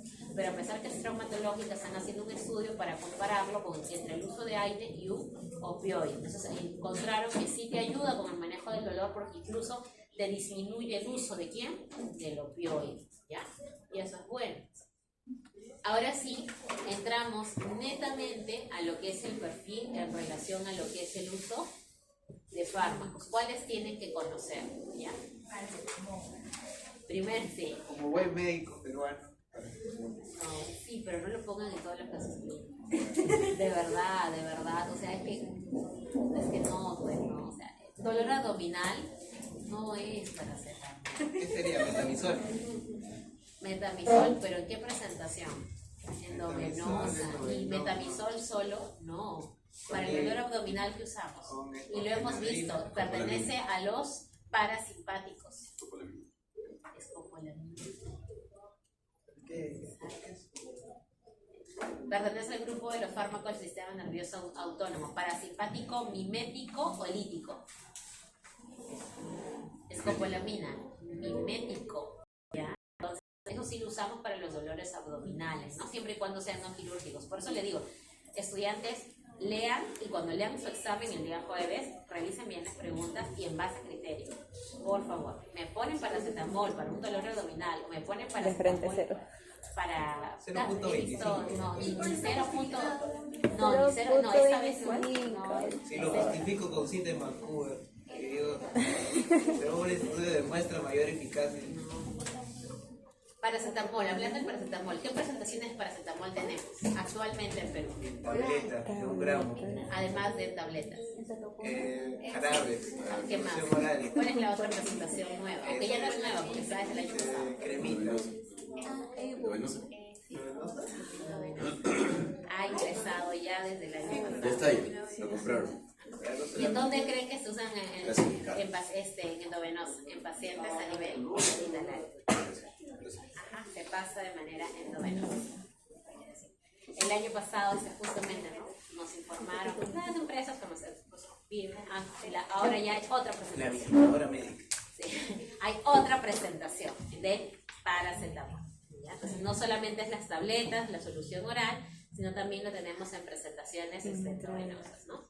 Poco a poco esperemos que esto pueda adquirirse también a nivel de petitoria. Bien, entonces, fármacos que ustedes tienen que conocer, estudiantes. Ácido acetil salicílico, sí, porque es nuestra famosa aspirina, ¿ya? Entonces, ¿qué efecto? Y acá te lo coloca, efecto analgésico, antipirético, antiinflamatorio y lo más importante, porque nosotros lo usamos más que nada por ello, en prevención de eventos cardiovasculares, es decir, lo usamos como un antiagregante plaquetario. Lo empleamos como un antiagregante plaquetario.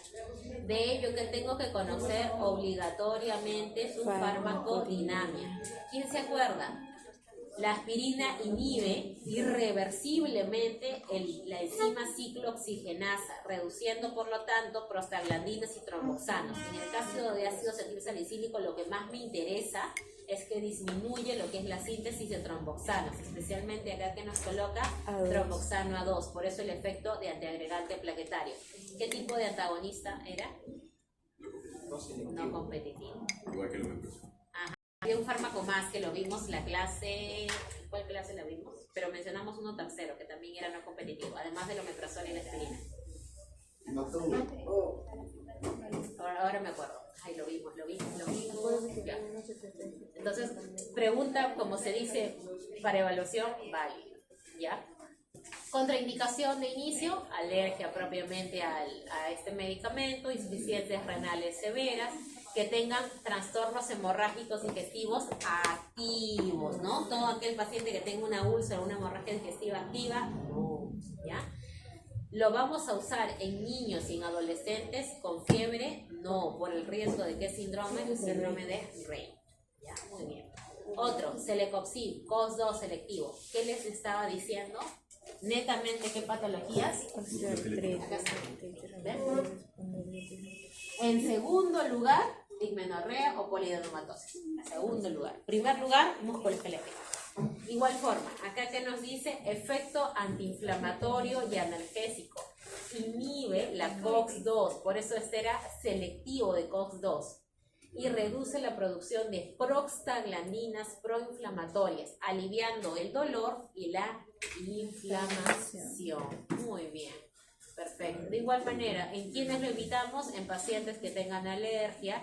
¿Qué dice acá? Lo que les decía. Enfermedad cardiovascular.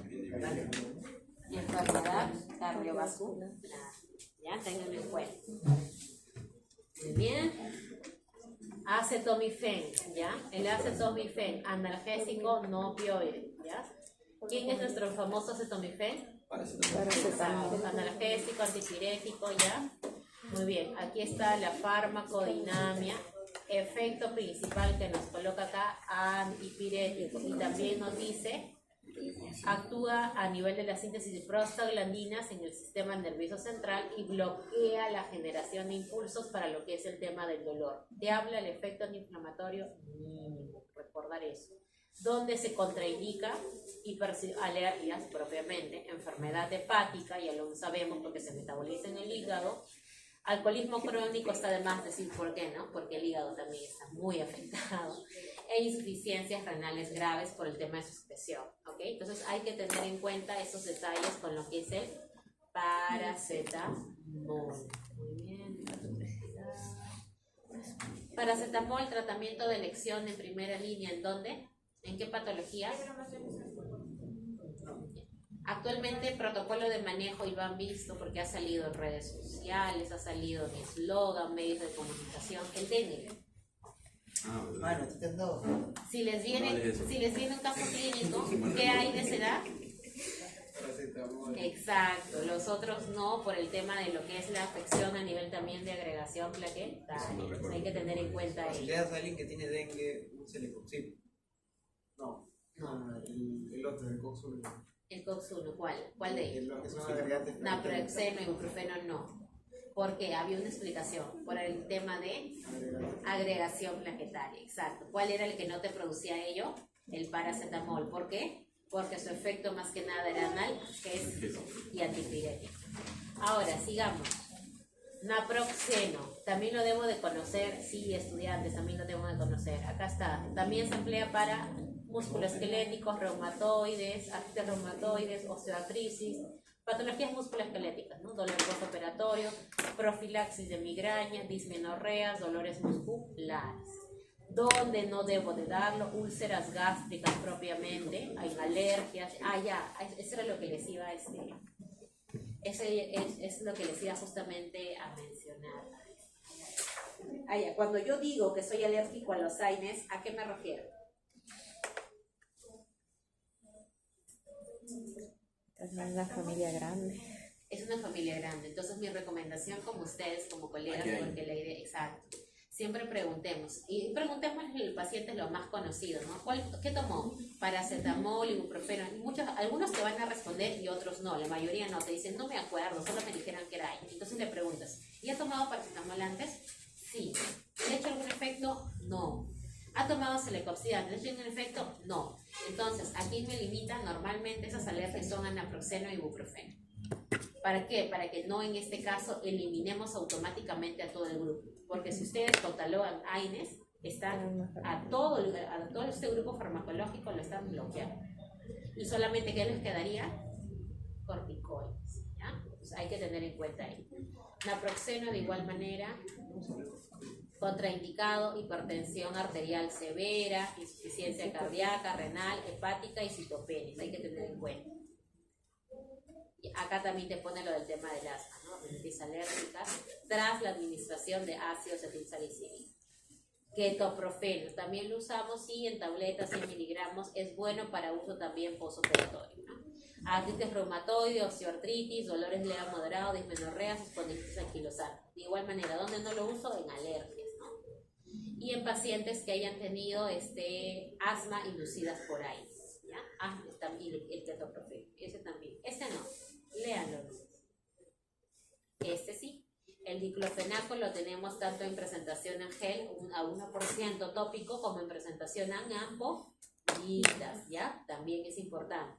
Acá, patologías musculoesqueléticas, postoperatorios, dismenorreas. De igual manera, en quienes no debo de tomarlos, en pacientes que tengan alergia, úlceras activas, de igual forma, asma, rinitis o urticarias propiamente, ¿no? Después de la administración, hipertensión, insuficiencia.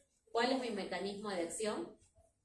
Su potencia contra el COX-2 es sustancialmente mayor que el de la indometacina, naproxeno y AINE. Por eso es que también tiene efecto a nivel musculoesquelético, ¿no? Porque es mucho mayor, hace más efecto en COX-2 que en COX-1. Ahí venía el tema de lo que decía de la selectividad, ¿ya? Doctora, ¿y dependería si es diclofenaco, potásico, sódico o de manera general? No, en relación a lo que es el tema de potásico y sódico, lo que nos comanda a nosotros es más que nada el tema del diclofenaco, independientemente de él. Ahora, este de acá, ácido mefenámico, igual manera, lectura, ¿ya? Ese no. Ibuprofeno, sí, ¿ya? Ibuprofeno obligatoriamente.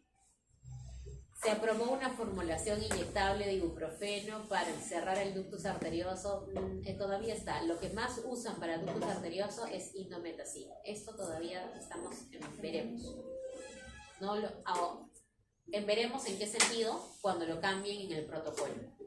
Si el Instituto Nacional de Maternidad de Lima lo cambia en el protocolo y decide poner en vez de indometacina o colocar indometacina o ibuprofeno, genial. Mientras tanto, yo me quedo que el ibuprofeno se utiliza para dolor leve a moderado, entre 400 miligramos propiamente de ser necesario, ¿ok? Siempre y cuando me cambien el día.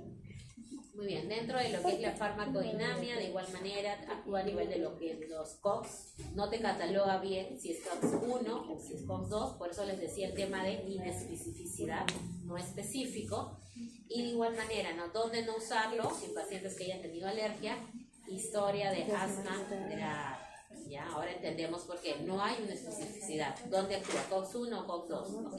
Tengan en cuenta ello. Igual manera, pacientes con triada de asma, rinitis, de igual forma, no es recomendable. Indometacina sí, ¿ya? Si lo usamos de igual manera, analgésico antiinflamatorio, cierre de ductus, alta potencia, ketorolaco 10 miligramos, tableta.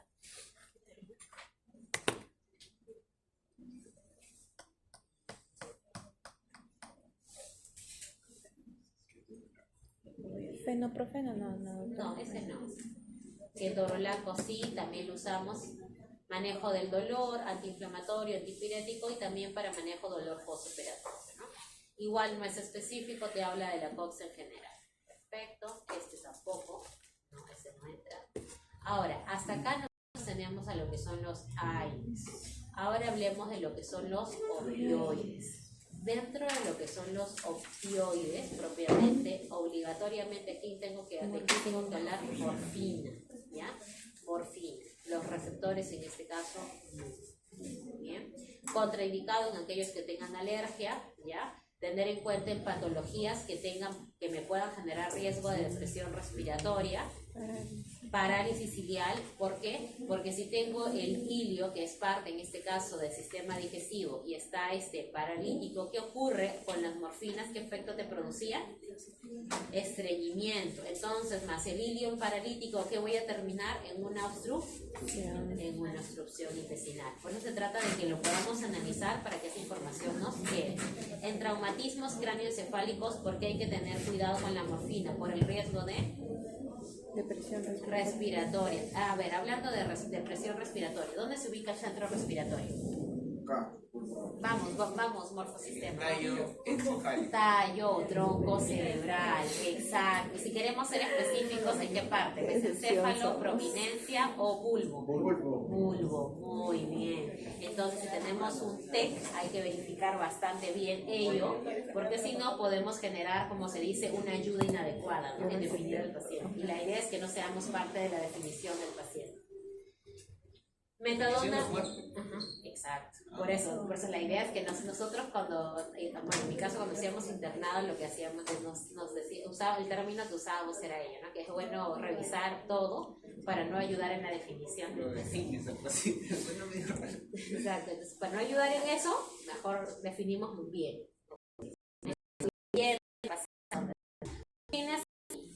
Metadona, léanlo. No, no solo que es sintético, creo, ¿no? Ajá, metadona, leerlo, ¿ya?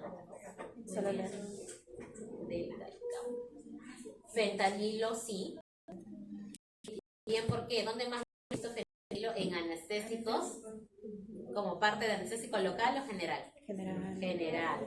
Fentanilo, ya sabemos, de seminario viene totalmente. Oxicodona, de igual manera viene. Oxicodona, ya, no. Dextrometorfano. ¿Sí viene? También, porque ustedes lo van a ver en antitusígenos, como les dije, dextrometorfano ¿con quién? Con codeína. Dextrometorfano con codeína. TBC. Ajá. Y acá están los receptores, ¿no? Ojo con el dextrometorfano, por favor, cuando les vengan patologías en niños pediátricos. ¿Qué se le dice a las mamás si el niño tiene menor de 6 años? Tiene que tomar líquidos tibios. Dextrometorfano se da, pero a partir de los 6. Antes no. Mucho cuidado con él, ¿ya? Sigamos. Naltrexona, ¿ya? Porque es un antagonista. Sí, es un antagonista, sí, bien. ¿Por qué naltrexona? ¿A qué grupo pertenece de los 3 seminarios? Farmacodependencia, perfecto. Tramadol es clásico. Tramadol ustedes tienen que aprender porque lo van a tener en tabletas y lo van a tener en presentación vía parenteral. Así que si no saben de tramadol, vamos a estar, como se dice, con mucha dificultad. Muy bien, acá tenemos el tramadol, es un analgésico opiáceo, ¿ya? Y también te produce un efecto analgésico, donde también actúa inhibiendo la captación de noradrenalina y serotonina. Y es por eso, ¿por qué le subrayé eso? ¿Qué dice acá en contraindicaciones? No usar en pacientes que toman inhibidores de la MAO o inhibidores selectivos de serotonina antidepresivos, porque aumenta ¿qué riesgo? Ojo con ello. Su tramadol lo voy a mezclar con sertralina. No. ¿Ya? Hay puntos que les estoy resaltando. Por ejemplo, si yo les pusiese un caso clínico que tengo una paciente con artritis reumatoide y al mismo tiempo se estaba manejando por depresión severa en uso de sertralina, 2 tabletas cada 24 horas, y por su artritis severa le han indicado tramadol, mi pregunta abierta sería, ¿es recomendable el uso concomitante? No. No, ¿por qué? Porque Porque genera hace captación de eso. el síndrome serotoninérgico debido a qué? A A la inhibición. Ajá, favorecemos. Entonces, ¿ahí tiene su justificación? Tiene. Así es. ¿Qué tipo de sinergismo sería? Fisiológico, operativo. En este caso trabajaría potenciación, no es el de adición tampoco. Fisiológico encajaría más con este tipo de sinergismo. Ahora, no lo leemos, tampoco lo leemos. Ajá, codeína. Seminario de antitusígenos, ya hemos mencionado 2, ya saben de dónde sacar información. Muy bien. Buprenorfina, ¿ya? Buprenorfina, el último para cerrar. Y nada. Les he mencionado mencionado ejemplos de casos clínicos. Ténganlo en cuenta. Les he mencionado. Entonces, Todo grabado. muy bien, ténganlo en cuenta. Ya. Paciente de 55 años con diagnóstico de cáncer de pulmón que acude con cervicalgia hace 2 meses de evolución. Los últimos días se acompaña de braquialgia bilateral, predominio izquierdo.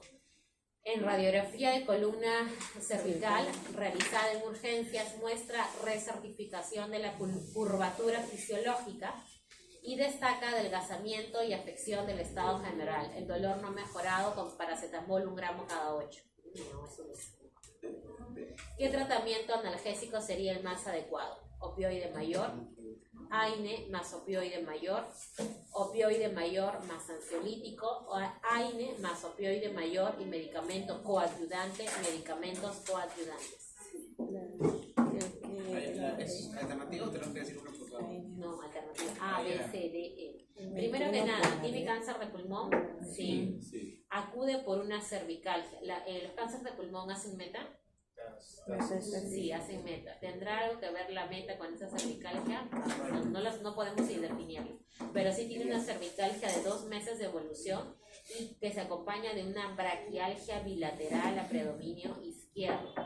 Según la radiografía, solamente hay una recertificación de la columna, nada más.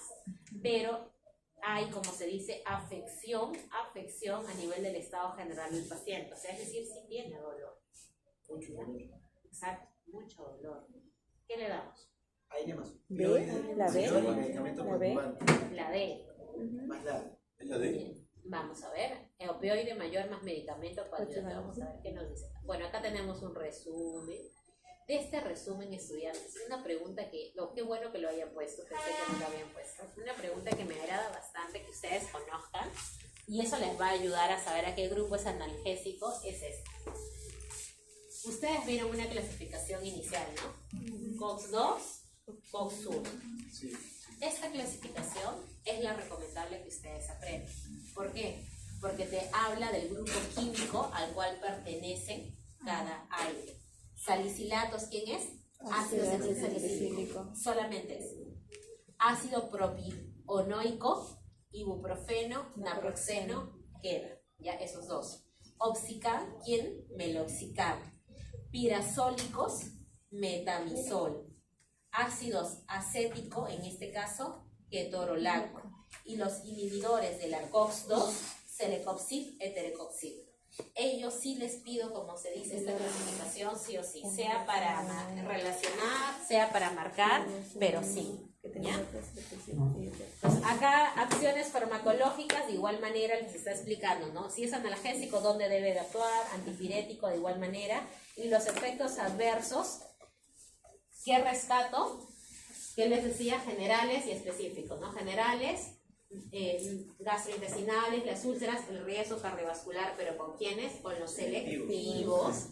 Y hepatotoxicidad, ¿no? Por el mismo hecho que se procesan por ellos. Específicos, aspirina, síndrome de Rey, ¿ya? Especialmente en quienes eran en niños y en adolescentes, ibuprofeno e indometacina, ¿ya? Efecto cierre del conducto. Y ibuprofeno lo hemos visto últimamente como un tema de estudio, lo había puesto en la lámina. Oficiales. Indometacina, pero ibuprofeno también vemos ese efecto. Vamos a ver si la guía cambia, no lo sabemos. Indometacina, efecto específico, pancreatitis. Entonces yo que tengo que monitorear enzimas pancreáticas, ¿no? Amilasa y qué más? Y lipasa. Metamizol, agranulocitosis, como les mencionaba, y lo que es la hipotensión. Celecoxib de igual manera. Alergias, pero ahí falta el cardiovascular. Muy bien. ¿Cuál es la respuesta? En nuestro caso clínico, la respuesta en este caso es, bueno, yo no lo catalogaría como Que es mucho, ¿no? Porque opioide mayor, debería ser menor y. ¿Es la B? opioide, medicamentos coadyuvantes. Eso Lo más seguro es la B. tiene cáncer. Debería ser un opioide menor, Porque La- es que todos indican que son mayores. medicamento coadyuvante y ya. ¿La B o la D? Porque está pasando de un paracetamol al máximo tope de la Esas escalera. dos. Debería ser severo a moderado. Moderado a severo, ¿no? A mí me agradaría que la opción D sea AINE más opioide menor y medicamento Ahí coadyuvante. sería la B entonces. Pero como cambiándole a opioide menor. ¿Por qué? ¿Qué habíamos visto dentro de lo que es la escalinata que nosotros teníamos que evaluar antes de generar un tema de aumento? Y íbamos de escalón en escalón. En este caso, de un AINE nos estamos yendo de frente a un opioide mayor. Así que yo asumo que ha habido un tema de tipeo. En la D debería ser opioide menor. Se casó y le dio positivo. Menor. Acá debería ser menor. Y si fuese menor sería la B entonces. La D. La D. Ajá, la de AINE más opioide menor y medicamento coadyuvante. Es un paciente de 55 años, tiene cáncer y hay un detalle. Destaca del casamiento y afección de lo que es el estado general. O sea, el estado del dolor le está generando irradiación en todo el cuerpo. Si hay irradiación en todo el cuerpo, por decirlo así, ¿cómo creen que está el estado emocional? Antidepresivo. No comes. Entonces, si no comes, explica el tema del Cuidado adelgazamiento. paliativo. Lo definimos más. Tenemos que definirlo más rápido. Vamos a ver entonces ahora la asistencia y vamos. Alfaro está. Ancasi. Basurto. Bendezú. Cagua. Charaja. Choquehuanca. Espinosa, sí está. Gutiérrez también está. Guamán Muñoz. Ya. Bien, me comentaste, ya no te preocupes. Poma Estrada. Riojas Acosta. Rojas Cacha. Rojas Cachán. Romero